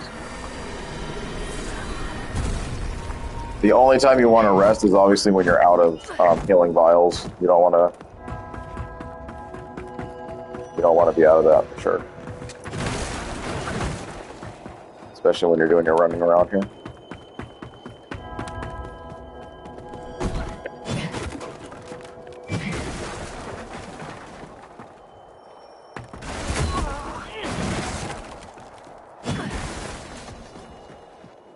This will unlock a lot later in the game. But once again, pop. So once you get used to the game, though, and once you like start knowing your routes and stuff like that, then you're able to kind of traverse through the game in Axiom, as long as you know, like, okay, I don't have to be like, just take mental notes, take notes on your phone, whatever, and just be like, I don't have to be in Axiom or have to be in Umbral in this position because, you know, it's just a waste of a life, basically. But I'm definitely just going to stay in Axiom or in Umbral because there's just stuff you can always miss, you know? And obviously I keep finding things as I play through the game, so obviously it's not going to be a full 100% or anything like that. I almost fell. Parasites, I don't know, and these things, they didn't give us a tutorial in the beginning of the game. Which it was kind of supposed to, like after the big dude fight. Wow, that's the second one? Maybe the Inferno stat kind of ties to drop or something, because I don't know. I haven't tested that item discovery. I don't even know what stat that goes off of. But that's two really good drops to start the game. That's like basically a free upgrade on a +3 or something like that.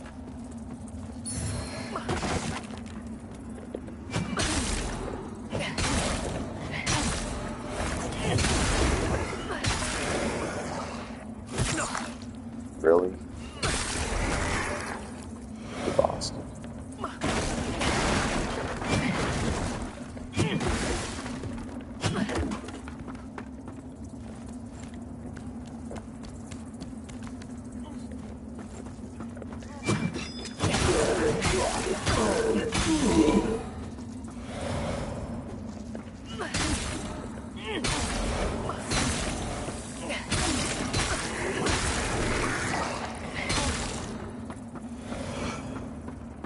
These all basically converted over to Rogar.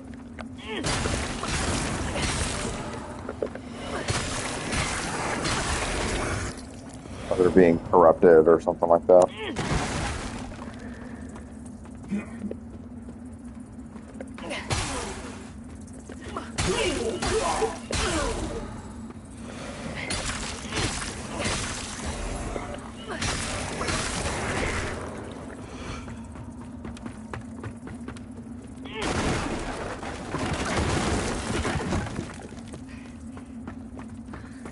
I really don't mind like the Umbral World 2 and like the dread and all that stuff because it just keeps you moving, you know? Like you're really, it feels like you're panicking, but you're really not. You have a lot of time.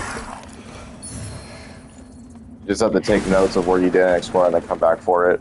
The Bell Staff is the Radiant version of the Pointed Stick. So this one is your holy damage one. It's 12?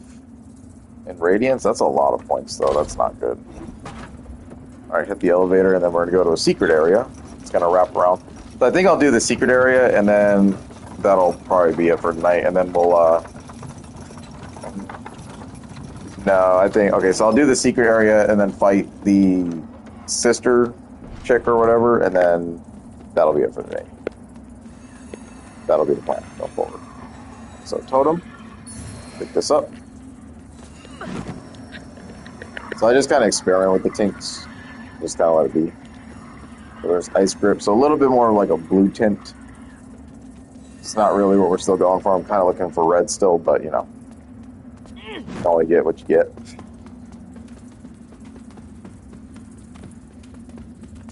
And pop the Stigma. Divine, dear. Witness this offering I make to you.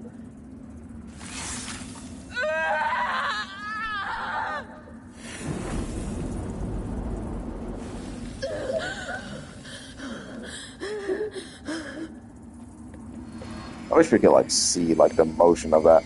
So basically that was an NPC that we'll run up on, and she cut off her own hand. So cutting your own hand off is kind of a deer thing, I guess, right? That's why we have a severed hand attached to us. Even there, it's you. Alright, so this, I wish they would have did more of this kind of stuff in the game, but I can tell, like, this was, like, early development thoughts, and they were like, you know what would be really cool is if we had the player, like, really figure out how to use the lamp in conjunction. So hopefully in, like, the second game they start going back to that a little bit more, because this is the one and only time of this instance that I can think of and remember that you actually have to, like, put lamp to actual use. So we'll pop. And we saw that the bone bridge is gone, but you see there's something underneath there, right? So you want to walk, use this as your little guide, get to a safe spot, and then drop. There you go. Faithful bludgeon, that's going to be, I think, a radiant hammer?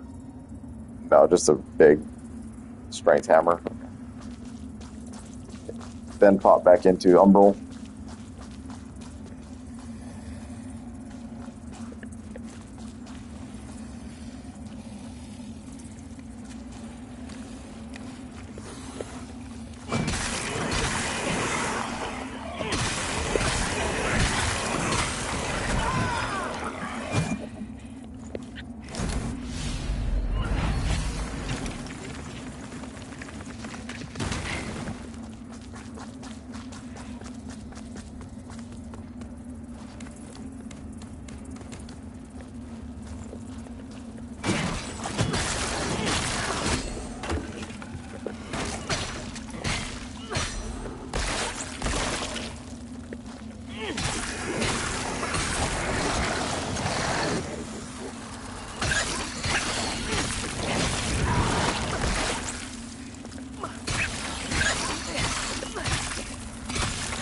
Oh, I hate that just happened. I'm gonna die. Oh well.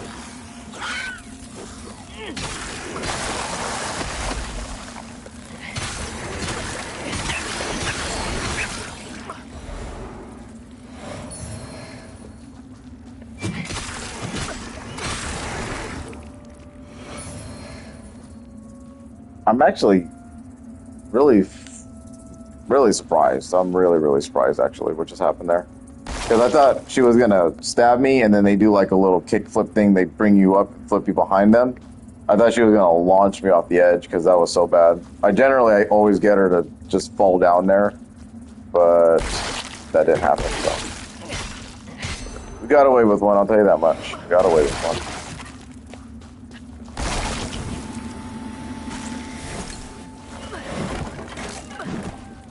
Alright, so this is going to be generally one of the more scarier times of the game, especially if you don't know what's going on. But you're going to fight mini Reapers here. So,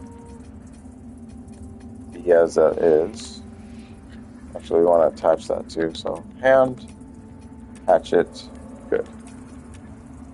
Alright. I'm probably going to heal because these guys can do some pretty big damage. Actually, let's just see what happens. We want to get one Reaper. There he is. Both of them showed up. Fuck.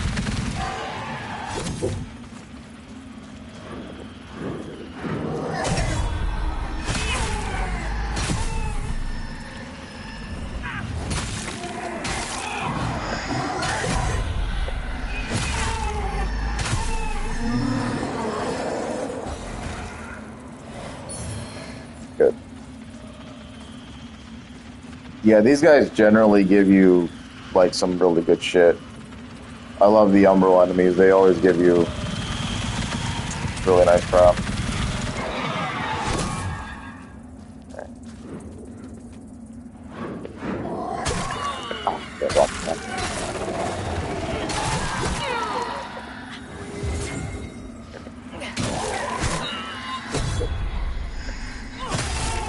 Keep fucking around. I'm gonna find out.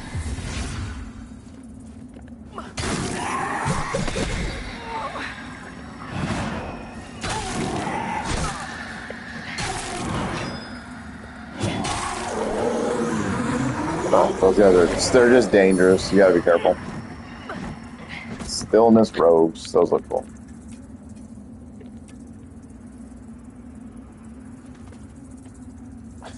Just look at complete creepy.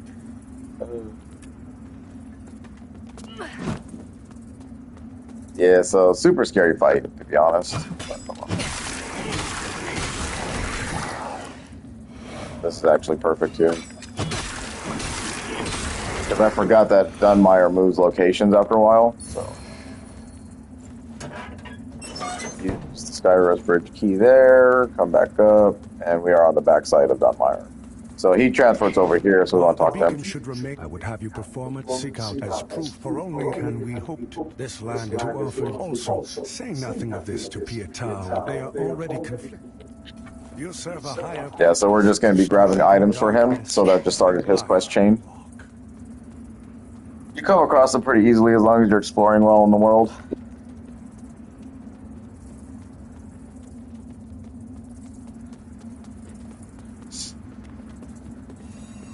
So now you have a little shortcut. Obviously, if you didn't want to fight the Reaper dude, then run up there and go grab the shortcut. And then, like, if you die, you can just transport back, come back down here instead of going the long route like we just did. But to pop through this door right here, open the door.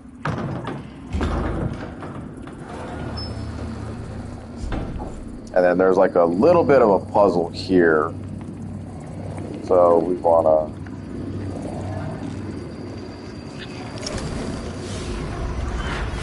grab that, let it come towards us, fall, turn, pop this, grab that.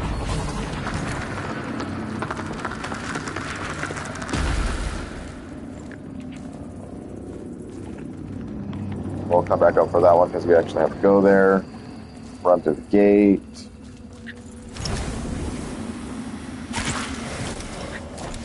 Grab this. Be a pendant. It's not going to be really useful, so this one deals additional damage with smaller equip load. If we had a light load, it would be much better, but I'd have to take something off, and I'm not doing all that right now. Once I level up my endurance, we'll be fine. Then it'll turn my armor to light armor, basically. Chest here. The Decrier set, so if you want to turn into a holy man now, there you go. Or if you just want a niche use for it, the next boss coming up is kind of a Radiant Warrior, so.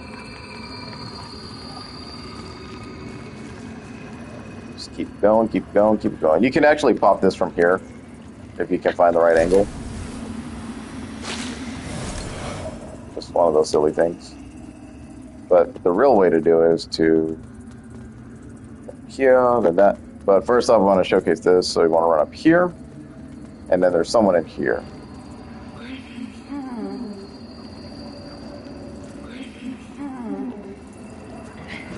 So you got a masked woman in there. It's not good, right? We got a stigma here.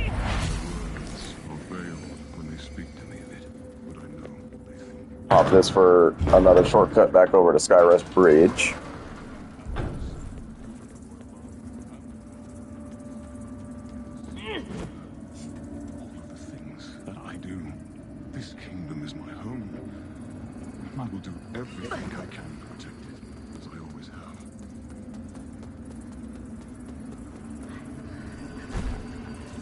So a little jump right there. Grab that, so you pop that. Fall there so you don't take damage when you're on your way down.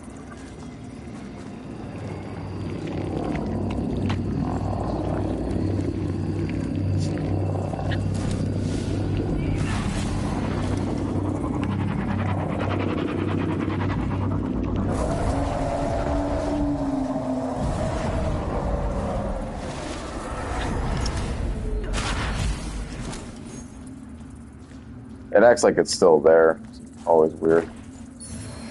A searing accusation. So that is another catalyst that you can use for the Inferno builds.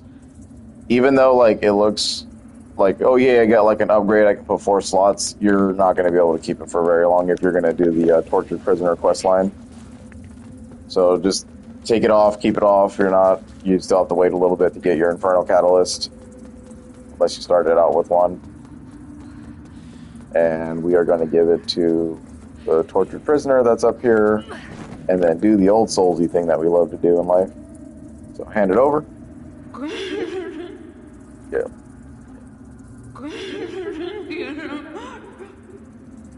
That's crazy. That is some crazy ass shit, dude. Alright, anyway. So exit the menu.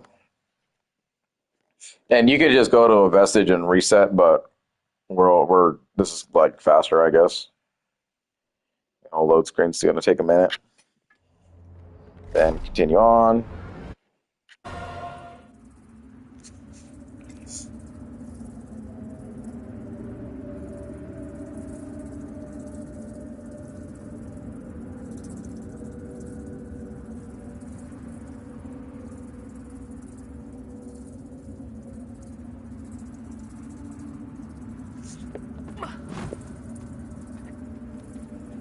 And we reset because of this, so we get the tortured prisoner's head cage. Just more items that you need for more trophy hunting, because you need like all the armor pieces of the game, which really sucks.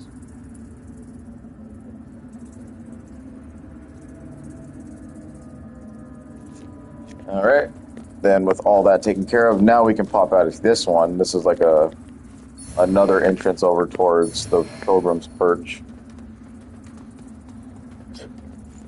Pick that up. Make sure you fall here. Grab this. Javelin. I don't think we can use that. I don't even know if we have the requirements. Hold on. We do. Very basic. But yeah. So now you get a bloody hatchet and then you get a javelin. So both are at equal levels of strength. It just depends on like what you want to throw. But it gives you another option beside, like if you run out of mana or whatever, then you can just switch over.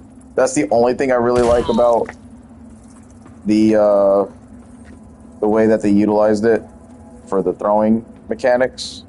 So like you don't have to like rely on that. Like the throwing mechanics have ammunition while the spells have like a mana bar. So I'm glad that they kind of did it like that. Jeez. Just gonna fall to my death, huh? Gravity. #1 killer in Souls game. That would have been it. If I rolled right off the edge, it would have been done. So that was it for the intro part of Pilgrim's Purge. So we got everything we needed. Really nothing important questline wise in order to advance anyone's plots around here.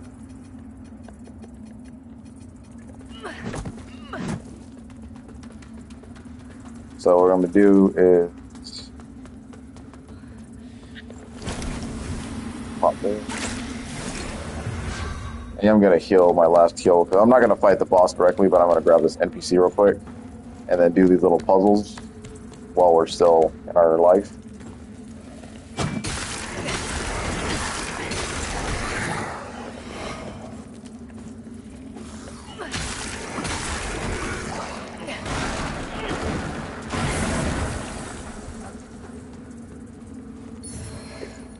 So the broken bucket and the condemned guy. So he's done. He's just like, I give up. I'm gonna put buckets on me. I don't want to play anymore. Just kind of an ode to the players who are like, I don't think I could beat this kind of game. The quitter bucket.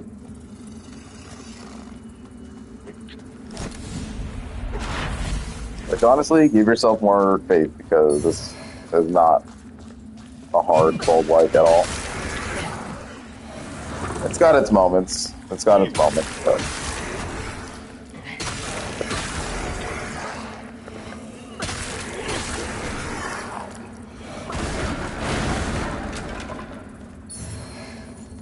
carrying a grenade, very important for another quest line.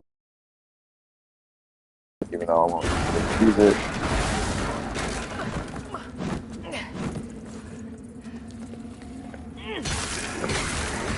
Alright, most important NPC for this run is right here. This is Demrose. So this is the one we saw the stigma of cut off her own hand. She's wearing her own hand. That was like basically a catalyst, which is insane as shit. same kind of pyro look in a way. She got like the Dr. Doom mask and all that. It's pretty cool. The cleric's welcome comes behind the edge of a sentinel's blade, more often than not in this place. Makes me curious, I suppose, dangling the promise of salvation from one hand and the threat of death from the other keeps a pilgrim obedient. No, on second look, you're not just another deluded lamb, are you? You know, not long ago, I saw a dark crusader carrying that same lamp. Now it's in your hands. Again, curious. I know they'd see you rejuvenate those obscene monuments preventing a deer's return. Don't. That's a threat. But also advice. A deer rewards the faithful. There's salvation here, but you won't find it in the light of the sun or that lamp. There's but you won't. So yeah, she's basically telling you do not undo the beacons because she wants to bring back a deer. So obviously a very evil NPC, right? Or corrupted, or however you want to put it. But she is very important and tied to our ending. So we're going to need her to be on our side the entire day. And she just gave us a new spell. So now we have Conflagration. So constant stream of fire, mana cost 0. Excuse me? What? That can't be right. If that's an endless amount of fire, did they mean to do that? Because that can't be right. There's no way. Yeah, I didn't think so.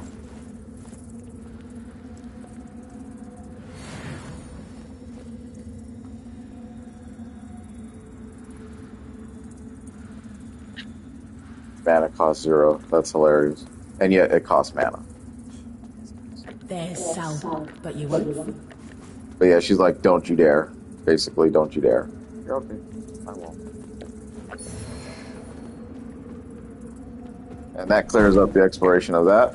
I'll give this boss a go. Like, they're not really that hard. She's not really that hard, but I am I'm doing this in a very crazy way because I should not be going into any boss fights with, first off, being in Umbral, and second off, not having any sanguinarics is probably what's going to do me in, but, you know, we're going to rely on our wither state and all that stuff to kind of fight this boss. And if I die, well, awesome. That's why I don't really like the range mechanic, because sometimes I kind of forget, but that's on me, right? So,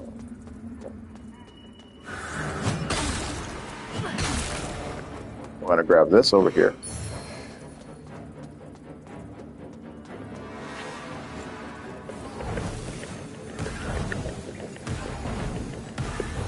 Just pelt her like you can.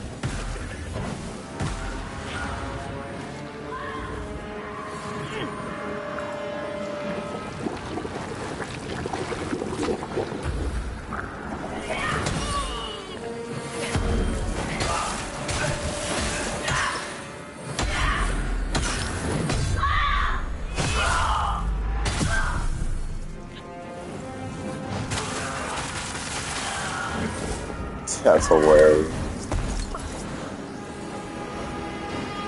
Synergized.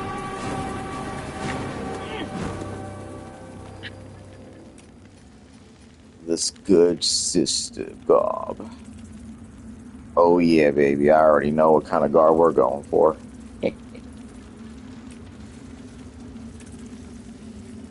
I like their outfit.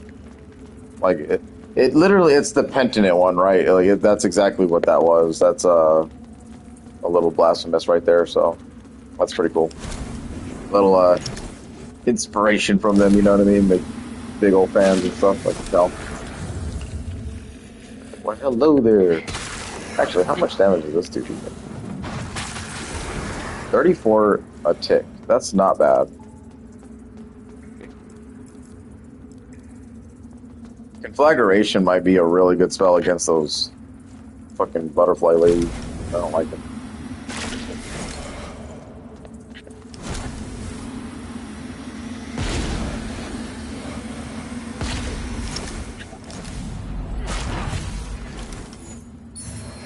And then again, if you're not in Umbral because, you know, you fought an Axiom and you won, make sure you get there so that you can take advantage of getting another Saintly Quintessence and, you know, doing whatever else you need. Make sure you grab this item right here. It's like a bloody mace or something. I don't know. I forgot what it was called. A bloody aspergillum. Okay. Yeah, this is a quest item that you have to give the Dunmire because he's wanting all these different items and stuff like that.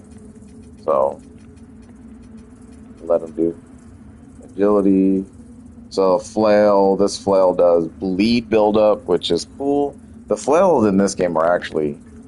I'm thinking about using one specific flail that we'll get from a boss fight just for this build alone, but... I was really disappointed with the flails in Elden Ring. I didn't really like them that much.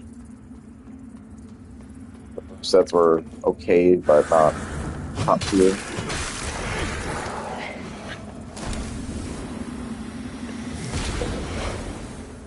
Red ones. And then if you're noticing, like, while I'm missing HP in Umbral, like actual Blackbar HP, if you pop the Sith things, then you get a little bit of Wither State back. So you kind of don't want to just pop them willy-nilly.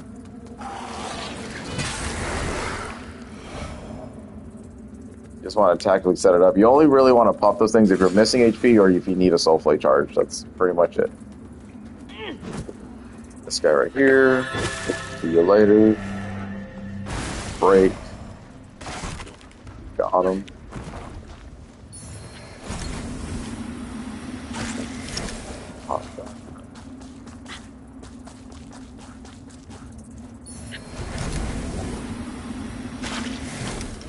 That dude just had a super shit day. Then replace that with that. So now we get a lacerating knife. Bleed buildup, pretty heavy bleed buildup too at that, 75. That's nothing to scoff at, to be honest. So basically, like, from what I've seen to bleed, you pretty much inflict bleed and then they just start spewing out bleed or blood from them. And tick damage over time, so it's like another poison. I think there's another caveat to it. I think there's like, they take extra damage from basically physical weapons, from basic physical weapons or something like that. But nothing I confirm, so.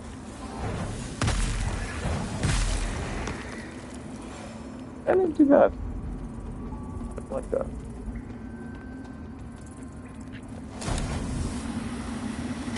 I wish siphoning, like, had more to do with, like, mana, because the only way to get mana back in this game is to use these clusters, which are not infinite, and there's no, like, mana version of the Sanguinarics, which is really odd that they didn't want to do that, seeing as how, like, almost every Souls game has a way to do that. Or you have to, like, get some kind of rings or abilities and stuff like that to kind of recharge mana over time. So, magical play, I can see why it's probably an advanced class, because you have to, like, really resource manage, but you'll end up with so many clusters that it doesn't even fucking matter.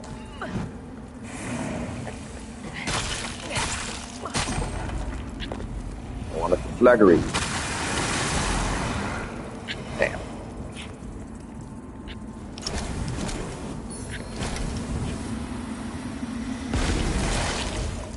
Yeah, that is a super nice spell for especially hallways. Holy crap. Comes out really fast too.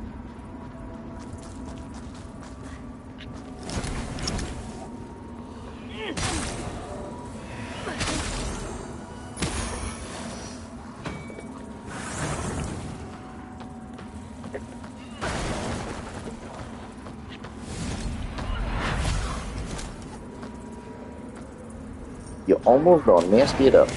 Oh, he got saved by the bell, bro.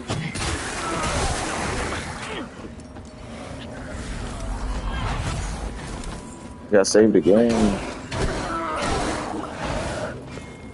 Okay, you didn't this time.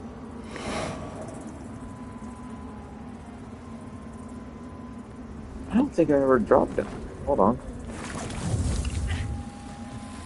Did I? I did not. Oh my god. Again, man, just keep finding shit. I was like, that did not look familiar to the eyeball, like one bit. Trusted my eyes, and I was right. The hollowed bow. That's crazy. Pulsing arrows. Okay.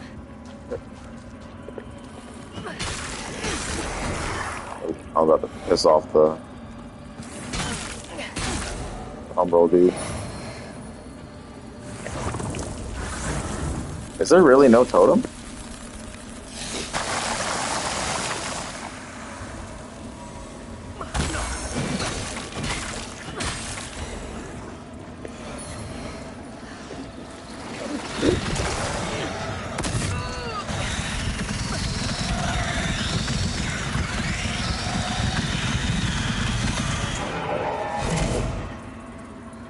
Oh, because there's a vestige bed right there. I see what's going on.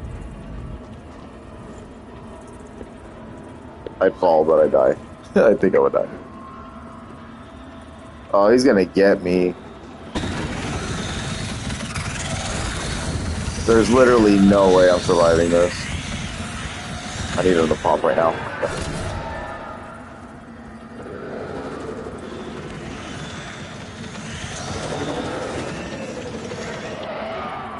Hopefully I don't die. Woo! Just made it.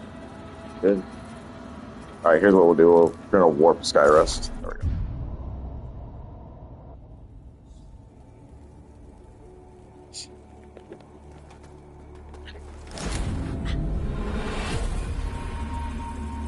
Talk to her. Upgrade our sanguinarics. Continues, Lampbearer. Fellow sanctified vessels, may Aureus' divine radiance flow through me and into you.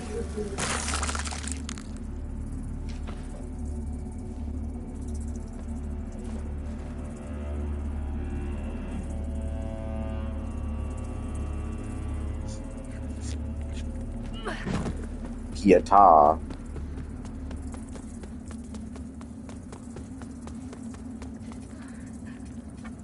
While leaving the hand all facets of you serve a higher purpose to this land too often. Also, they are already you serve a to strive in darkness. In light. So you just literally just hand him shit, and he just repeats that line over and over again. So until he actually like moves. Get another umbrella. Chosen bearer of the lamp until her embrace.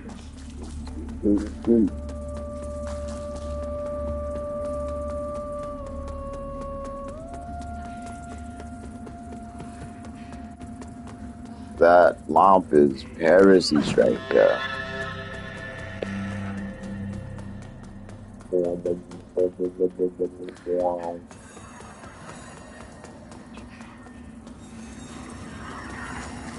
Okay.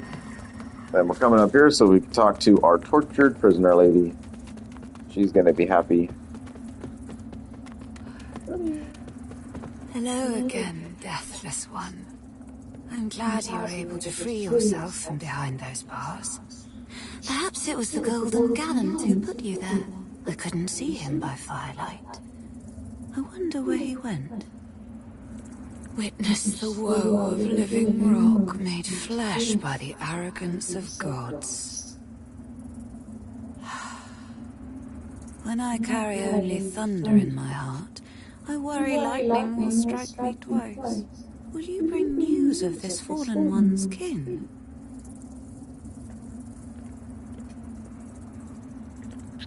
Ah, my invitation reached you. So yep, your pyromancer, stuff right here. all the starting loot if you want it. But we don't need all that, right? Pointless, perhaps, for both of us. The way that the NPCs are kind of set up in this game too, it's unique and very odd because there's no telling what every single one of them are even used for. They just kind of do shit, and then they show up in random ass places, and you're like, I don't even know how to like get you to move. Like, you don't ask for anything. You just pick something up, and then you're just supposed to like know to give it to them. I think it's a very odd choice, but oh well. Hopefully that kind of shit's just fixed up, and you know we get a little bit more sustainment from that in the future game. And he's gonna repeat dialogue. In Radiance, our Immaculate Lady will bring redemption. There will be nothing down there. Well, actually, that life. There will be something down there. You can use the key to pop the build. There you go. Then you can see our old vestige buddy here. Look at that. I'm telling you, those things will stay there until you replace them. So don't forget those things. And you get a lot of them. Like, I already have 4 just from like basic just fighting enemies and exploring the world. But I ended up with like 50 something of them in my first run, so I was like, oh my gosh, I could have just really used the shit out of them. I'm sure they were probably in the original base version, vanilla version of the game, they were probably just not as easy to get. So you had to like really plan your strategy out. But now they're just like readily available, so no, let them do.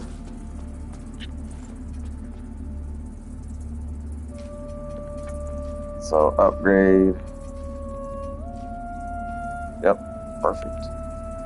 Now we want to start pumping into endurance. I want to get endurance to 15 and then start. Well, you know, okay, endurance at 20 would be the play. How much do I need? I need 300? Hold on. I can get that.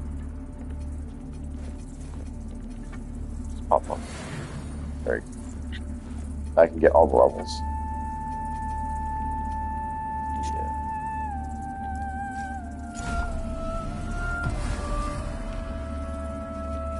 Yeah. Warp to Sanctuary.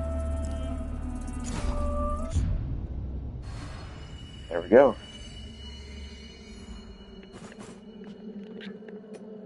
And then obviously knowing what we know, we don't have to pop Umbral like right now, so we can save our meter just a little bit. But we're going to make our run back over to like the other part of the perch and then just kind of go from there. So, yeah. That is the beginning intro of Lords of the Fallen. Very simplistic game in design. Has like all the right kind of Souls-like elements that you would expect, right?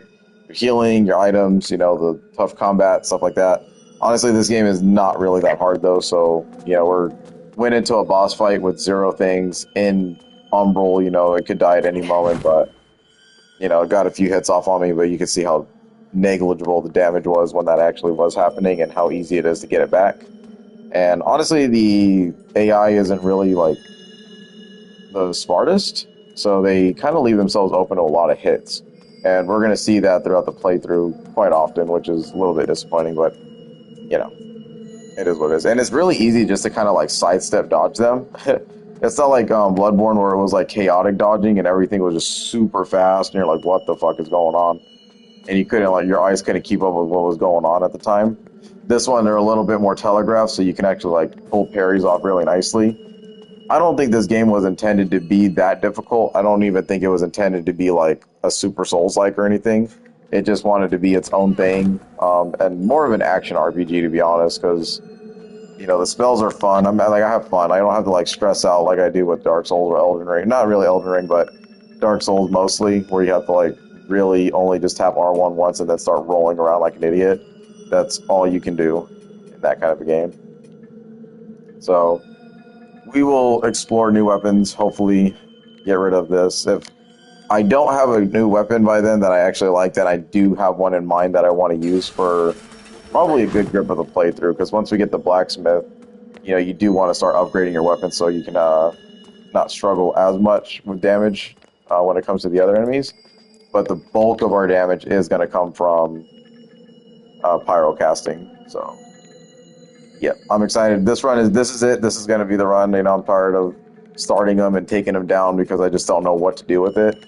But now that I have an ending in mind, I've beaten the game already, so, you know, I feel very confident that this can actually happen, and instead of just kind of being lost and running around and being like, what the fuck am I doing? So, anyway, thanks for watching, and more Lords of the Fallen coming in the future.